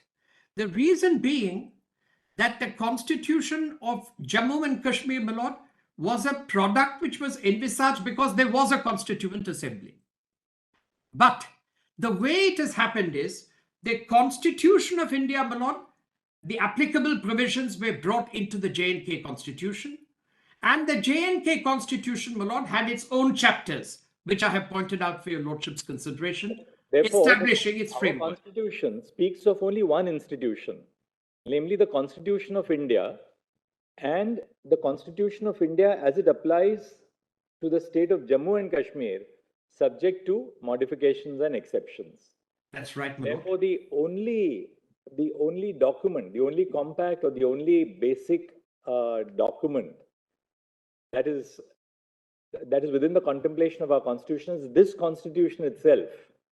I agree. But, my lord, now the question is, was J&K Constituent Assembly not tasked with a framing of a constitution? That is clear from sub-article 2 of 370. Under 372 and 3, my lord, if your lordship sees both these articles. Post 1957. Yes. Post 1957, neither the government or the legislative assembly of Jammu and Kashmir, nor for that matter, the political establishment in the rest of the country represented by Parliament, nobody ever thought of amending the Indian Constitution to bring the Jammu and Kashmir Constitution expressly within the fold of the Indian Constitution. My lord, it may not be necessary. I'll tell your lordships why, if I can, my lord, if I may humbly urge, for your lordship's consideration. The Constitution for Jammu and Kashmir is intended to be applicable to the state of Jammu and Kashmir. But it is a constitution because it is framed by a constituent assembly. But there could be. The Constitution of Jammu and Kashmir imposes limitations on the power, on the executive power of the union, and on the legislative power of an organ of the union, namely Parliament. The Constitution of J&K doesn't impose any fetter.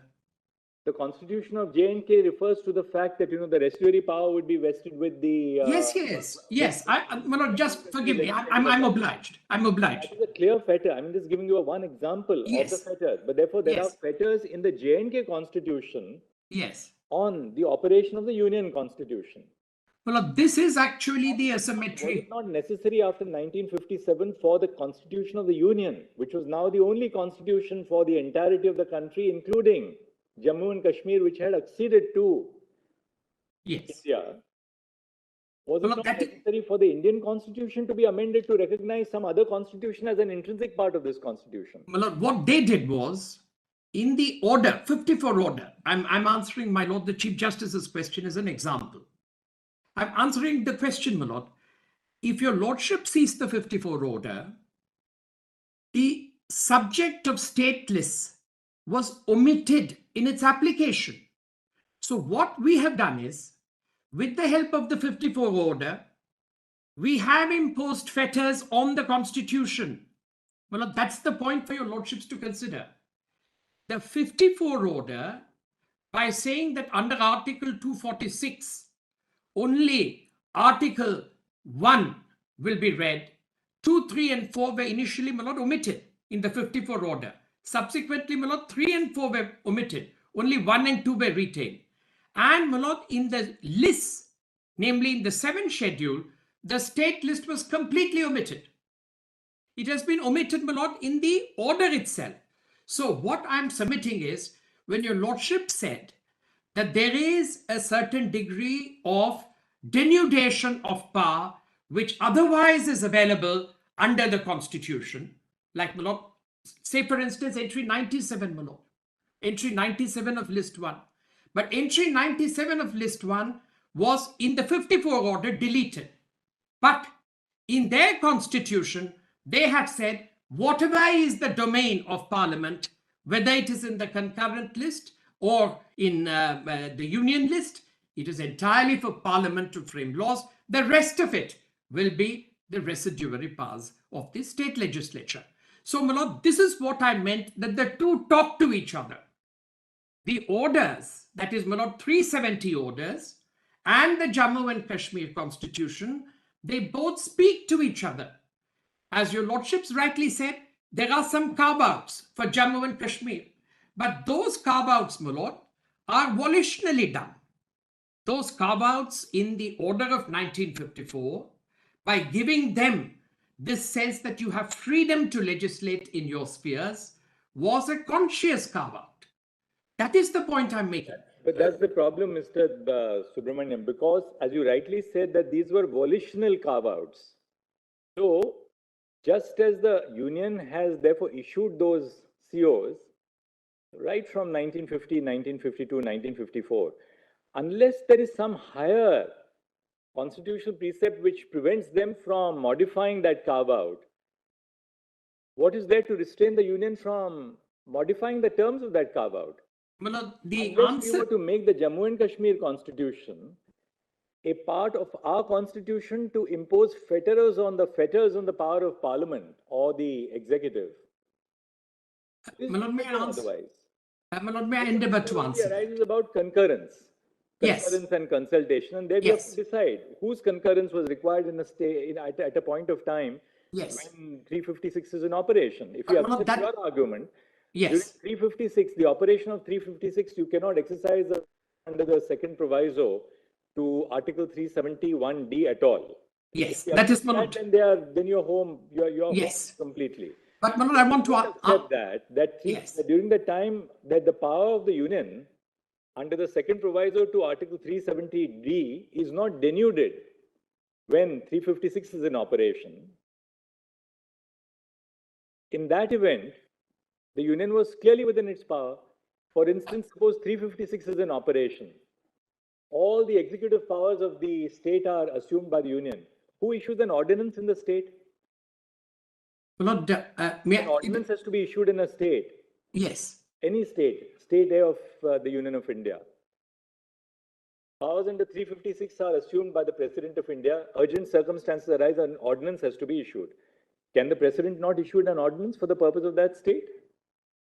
My lord, the difference is between, my lord, a power to make laws. I'm submitting for your lordship's consideration. A power to make laws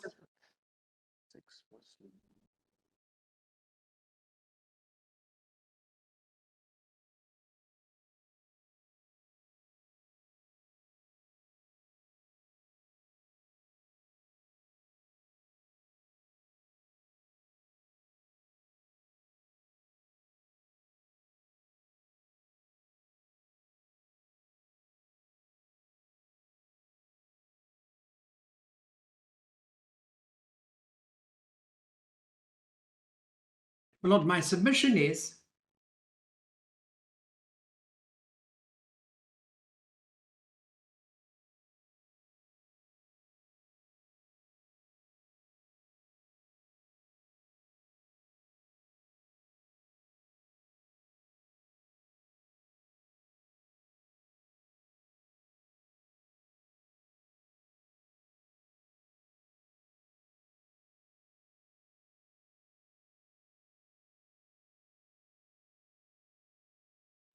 my Lord, my submission is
Subramanian. Yes. Lord, I wanted to answer your Lordship's observations in a serial order. The first is your Lordship's asked about the Jammu and Kashmir Constitution being absent.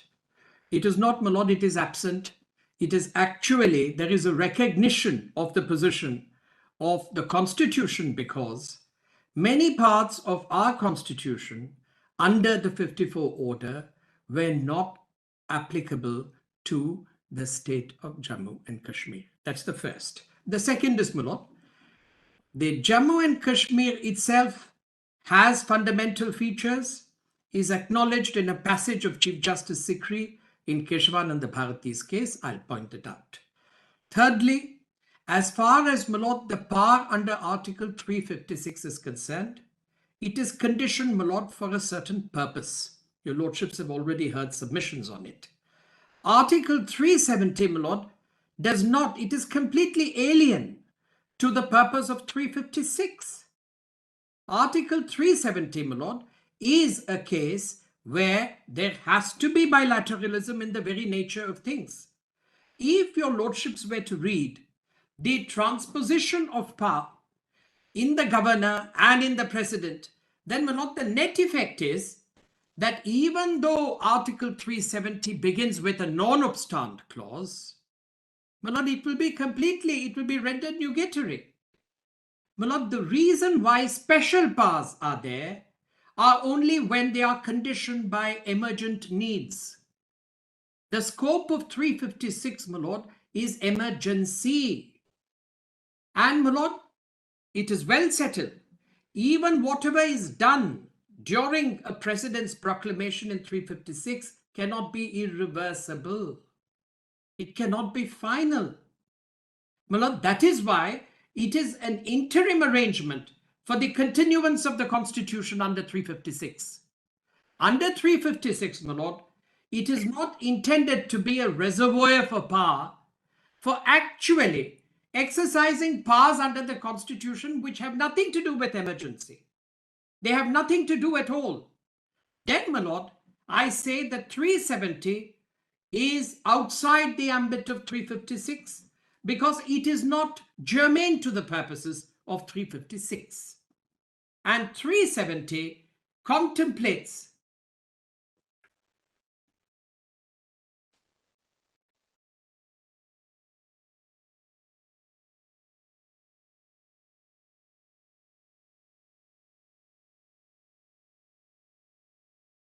and in my respectful submission, my Lord, 370 contemplates limitations on that power.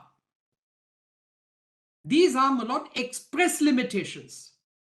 And these limitations, my Lord, cannot be obviated by taking recourse to 356. That is the point I'm making. Yes. These are, my Lord, express limitations. So, my Lord, I submit with respect 370 also, my Lord, is a power which is coupled with a duty. And the obligation, my Lord, under 370 is to act consistent with the very purposes of 370. And the very purpose of 370, my Lord, was to enable another assembly to take a decision and both of them, my Lord, work together. That is, my Lord, the scheme as far as 370 is concerned. Mr. Subramaniam, now what is the next limb of your submission? Yes. Now, my Lord, the next limb of the submission which I wanted to urge is, my Lord, your Lordships have looked at those 4 judgments under 370. Yes. My Lord, I need to bring something to your Lordship's notice in those judgments. Only what is relevant for my purpose. My Lord, all those judgments, in my view, postulate the continued existence of 371.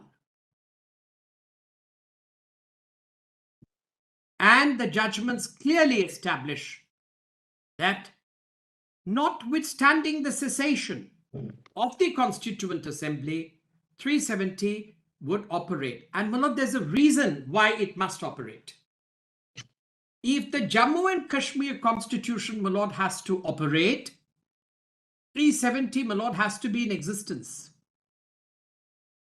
The application of the provisions of the Indian Constitution can happen only through 370. And because it has happened through 370, my lord, 370 cannot be used to self-destruct. It cannot be used to modify or amend itself. This, my lord, is established in the judgments itself of your lordships, which I'll presently point out.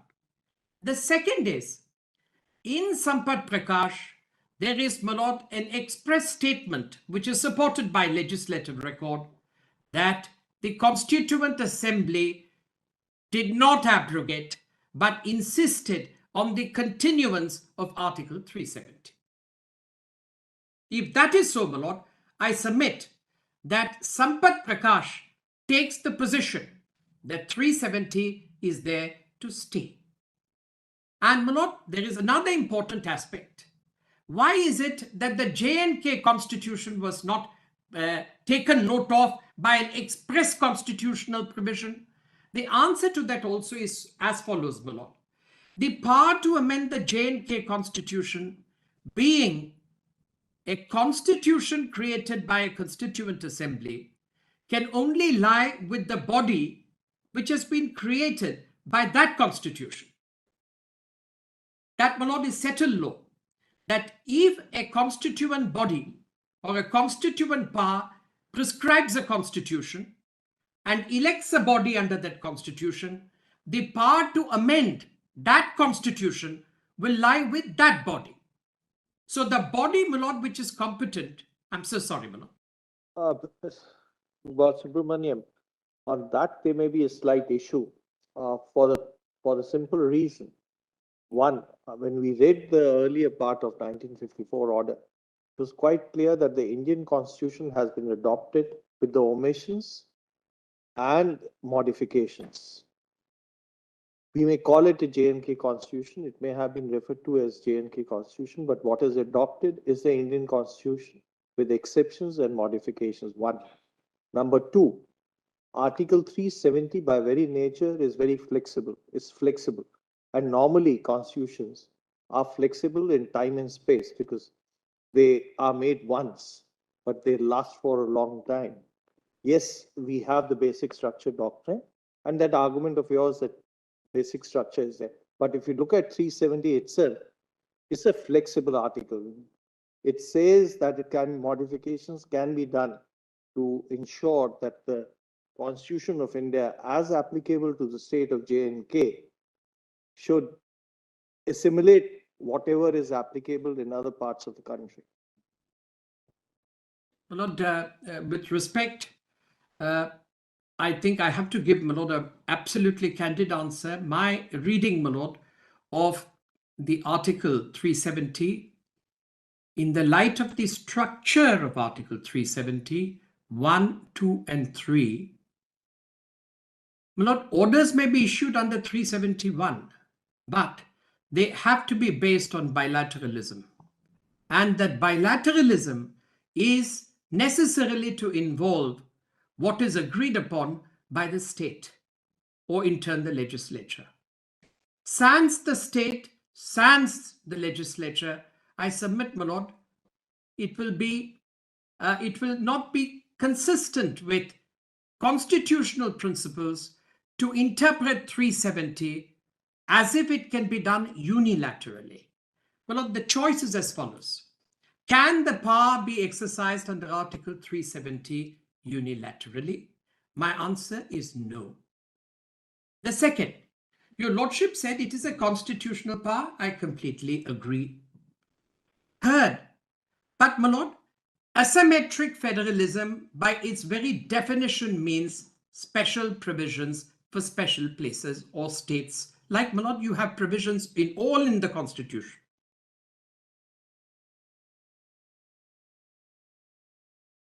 That is basically bilateralism and federalism, which is inbuilt in 370. If it is violated, then that flexibility is taken away. Yes, then becomes ultra-virus, my lord.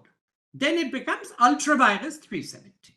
I'm very obliged for putting that question to me. My lord, I can't.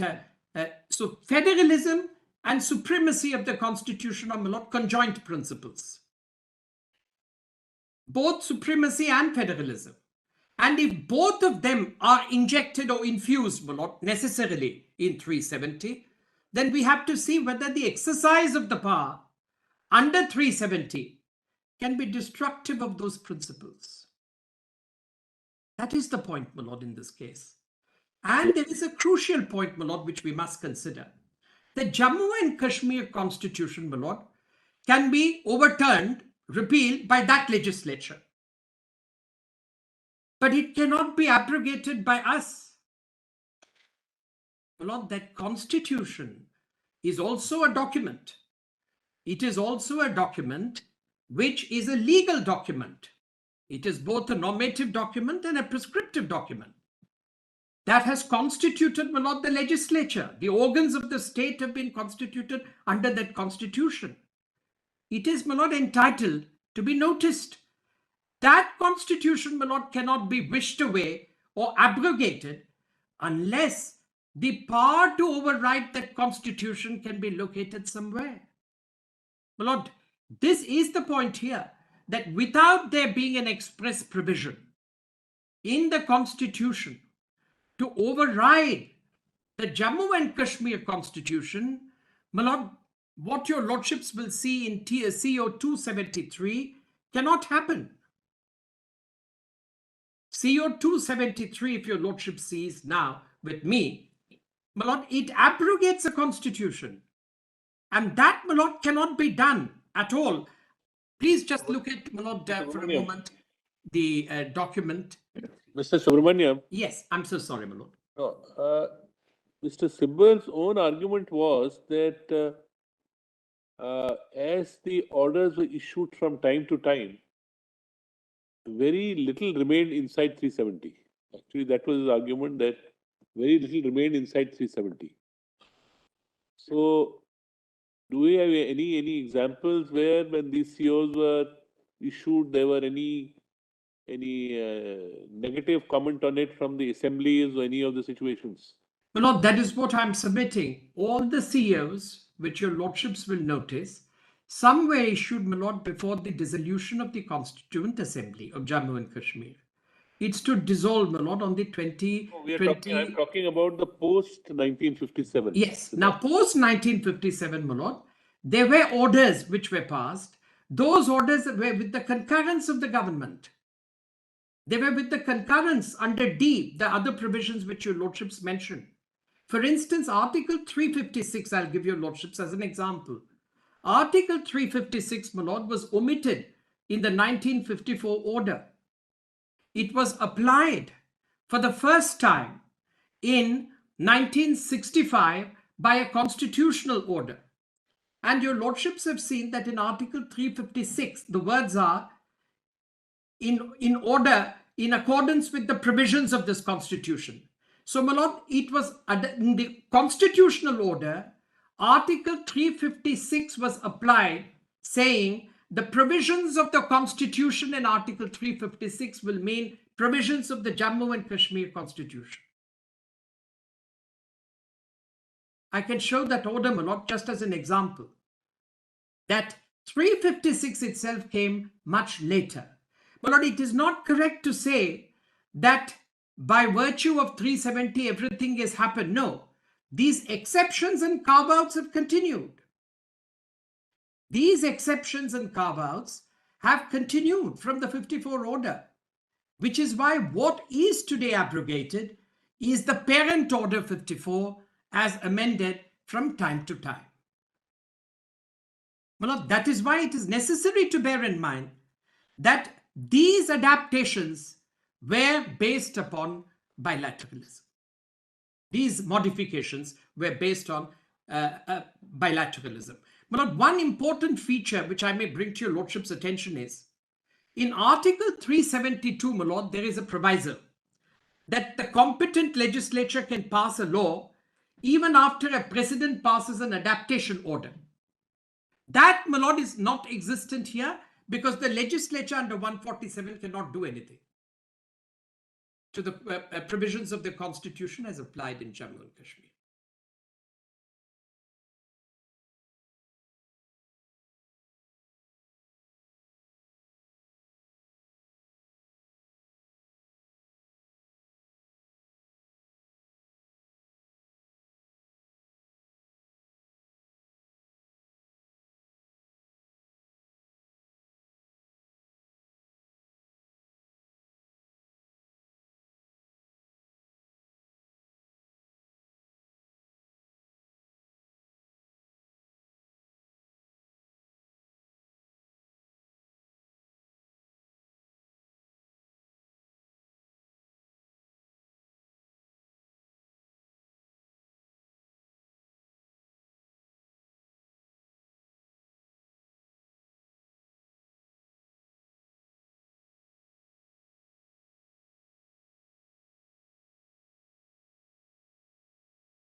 May I, my lord?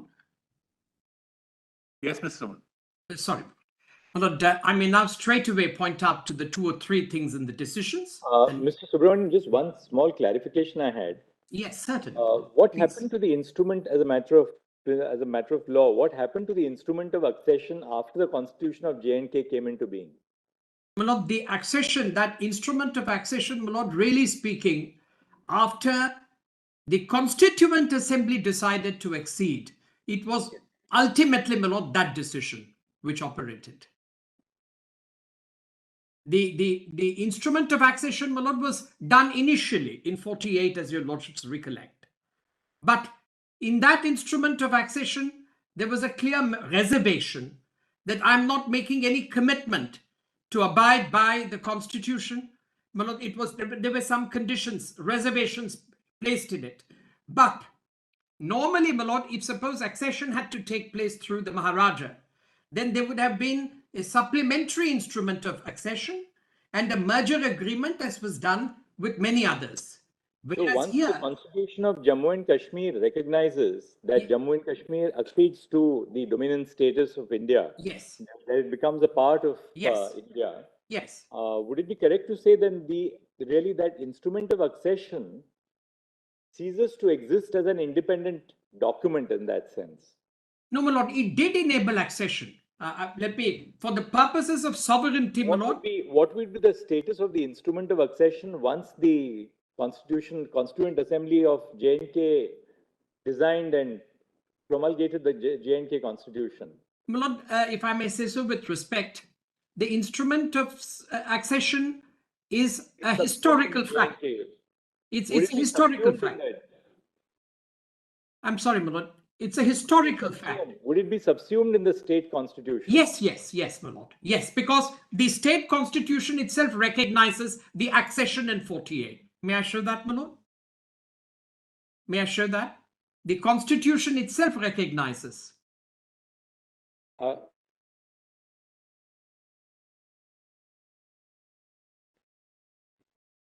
Is subsumed now in Article 370, and only to the extent Article 370 refers to it, it will be applicable.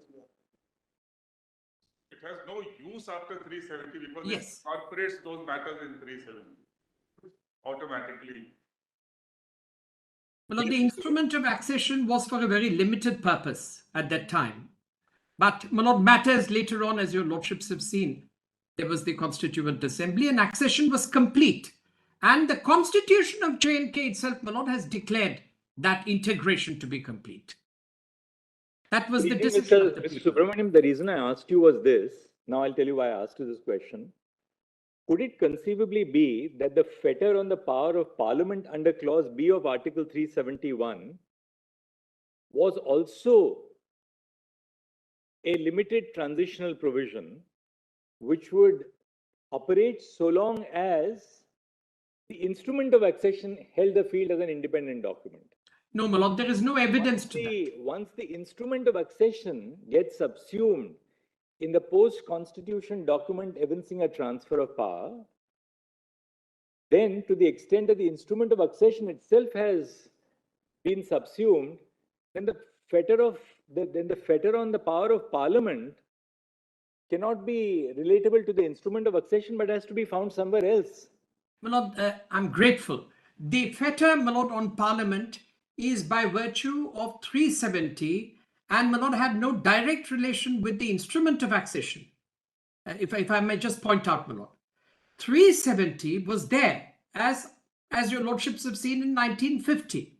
At that time, there was only an instrument of accession.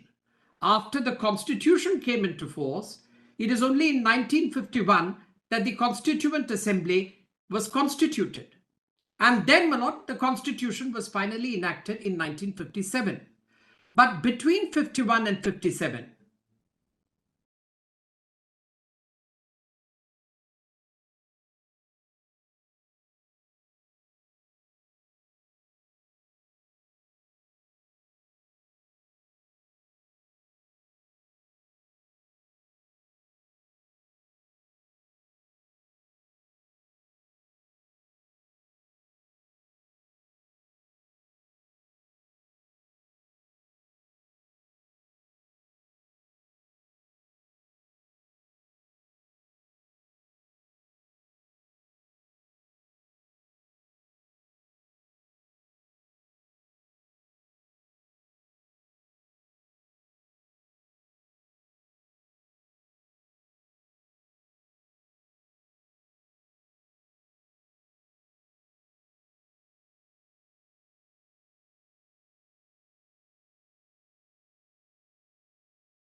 My lord, the instrument of accession, my lord, is already on the record. It is in document 1. That we've seen. Yes, your lordships have seen. Us.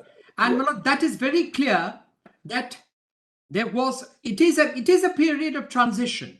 But that period of transition and the fetters being imposed on Parliament, my lord, that was not the cause of 370. If I may say so, I've understood what your lordships are putting to me, that before a new sovereign body of legislature takes complete effect, is it not correct that the old is wiped out? Or there may be some a purely transitory provision. But this is not, my lord, a transitory provision. That is why, my lord, if 370, in its true essence, is not treated as a transitory provision, but is actually a substantive provision meant to operate over a period of time, then, my lord, it is clear that concessions which have been sought and granted by, my lord, again, by the Union government, by accepting the recommendations of the Constituent Assembly, I submit, my lord, with respect, then they get embedded into law by operation of 370, as well as, my lord, by virtue of section 21A of the government of Jammu and Kashmir Constitution. Now, Mr. Subramanian, Yes. you've given us the Yes. Constitution Bench decisions. Yes, According to you, postulate the continuance of article. that's right, my lord. That's Made your Sampath. point on Sampath Prakash as Yes, well that as is para 8. Now, my lord, this judgment in Damnu, which has been cited, I just want to just take 2 minutes and I'll take your lordships to Chief Justice Sikri's judgment, who makes a comment on this in Keshavananda Bharati. But, my lord, in Damnu's case, the facts were as follows, my lord. The Jammu and Kashmir Legislative Assembly amended the Constitution of Jammu and Kashmir in 1965 by the 6th Amendment Act. As a consequence of the 6th Amendment, they replaced, my lord, that expression Sadare Riyasat with governor. The amendment first took place, my lord, in the J&K Constitution. Therefore, my lord, in order to see that that was reflected vis-a-vis our Constitution and Article 370, there was, my lord, in the interpretation section, your lordships have seen, that was buried. That, my lord, was challenged. The amendment was challenged. The Constitution amendment, as well as, my lord, the order in amending Article 367, one of the explanations was challenged in Damu's case. In Damu's case, Chief Justice Sikri said that what has been done by the order explaining that the Sadare Riyasat is now governor is in conformity with the Constitution 6th Amendment of J&K, and therefore there is no impairment of their basic structure. But, my lord, the learned judge has actually, if I may say so, relied upon an excerpt in Keshavananda Bharati. In Keshavananda Bharati, where, my lord, the word amend was so widely worded, if your lordship sees one paragraph in Keshavananda Bharati, that is, my lord, that is Case Law Volume 15, and the relevant portion, my lord, which I wanted to show, is para 306, PDF page 174. And Chief Justice Sikri, my lord, refers to his own judgment. And he refers to it, my lord, to support the position that the fundamentals of J&K Constitution were not impaired. Please see para 306, PDF 174. Reference may be made to Muhammad Maqbool Damnu versus State of Jammu and Kashmir, where this court repelled the argument of the learned counsel that the amendments made to say... Mr. Subramanian, just 1 second. You're on Case Law Volume 15. 1.5, my lord. 1.5. Yes. And PDF page? PDF page 174, my lord. 174. Yes, 306.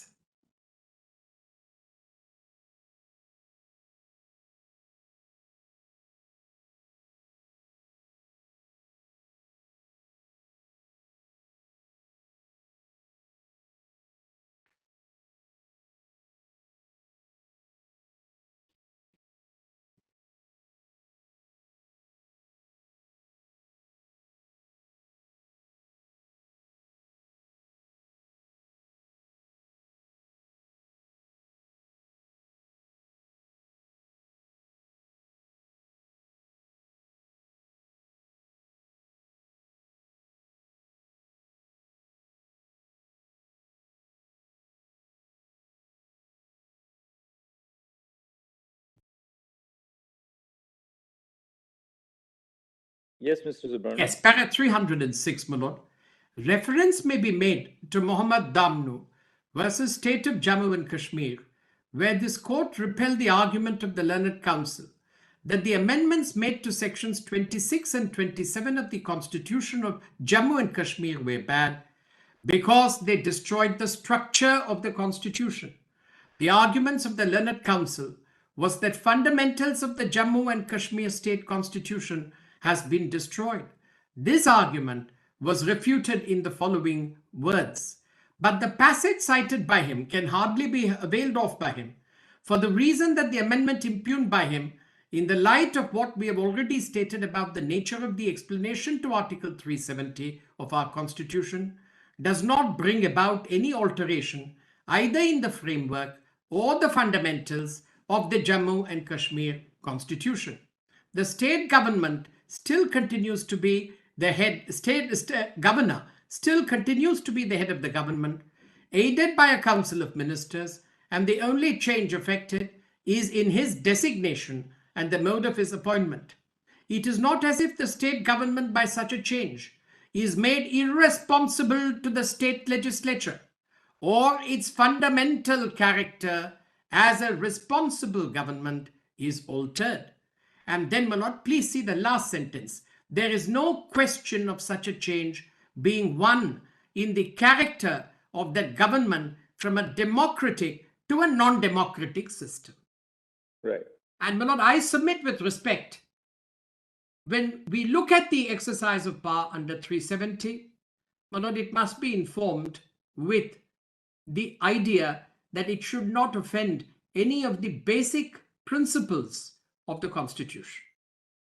And the two principles which I invoke, my lord, are federalism, and my lord, federalism as its subsect has autonomy and consent. The principle of federalism, my lord, is always autonomy and consent. And the other principle, my lord, is supremacy of the Constitution. So supremacy of the Constitution here, my lord, I wish to point out that the purposes of 356 and 370 are not coincidental. They do not coincide. And because they do not coincide, the exercise of power under 356 cannot clothe you with legal authority under 370.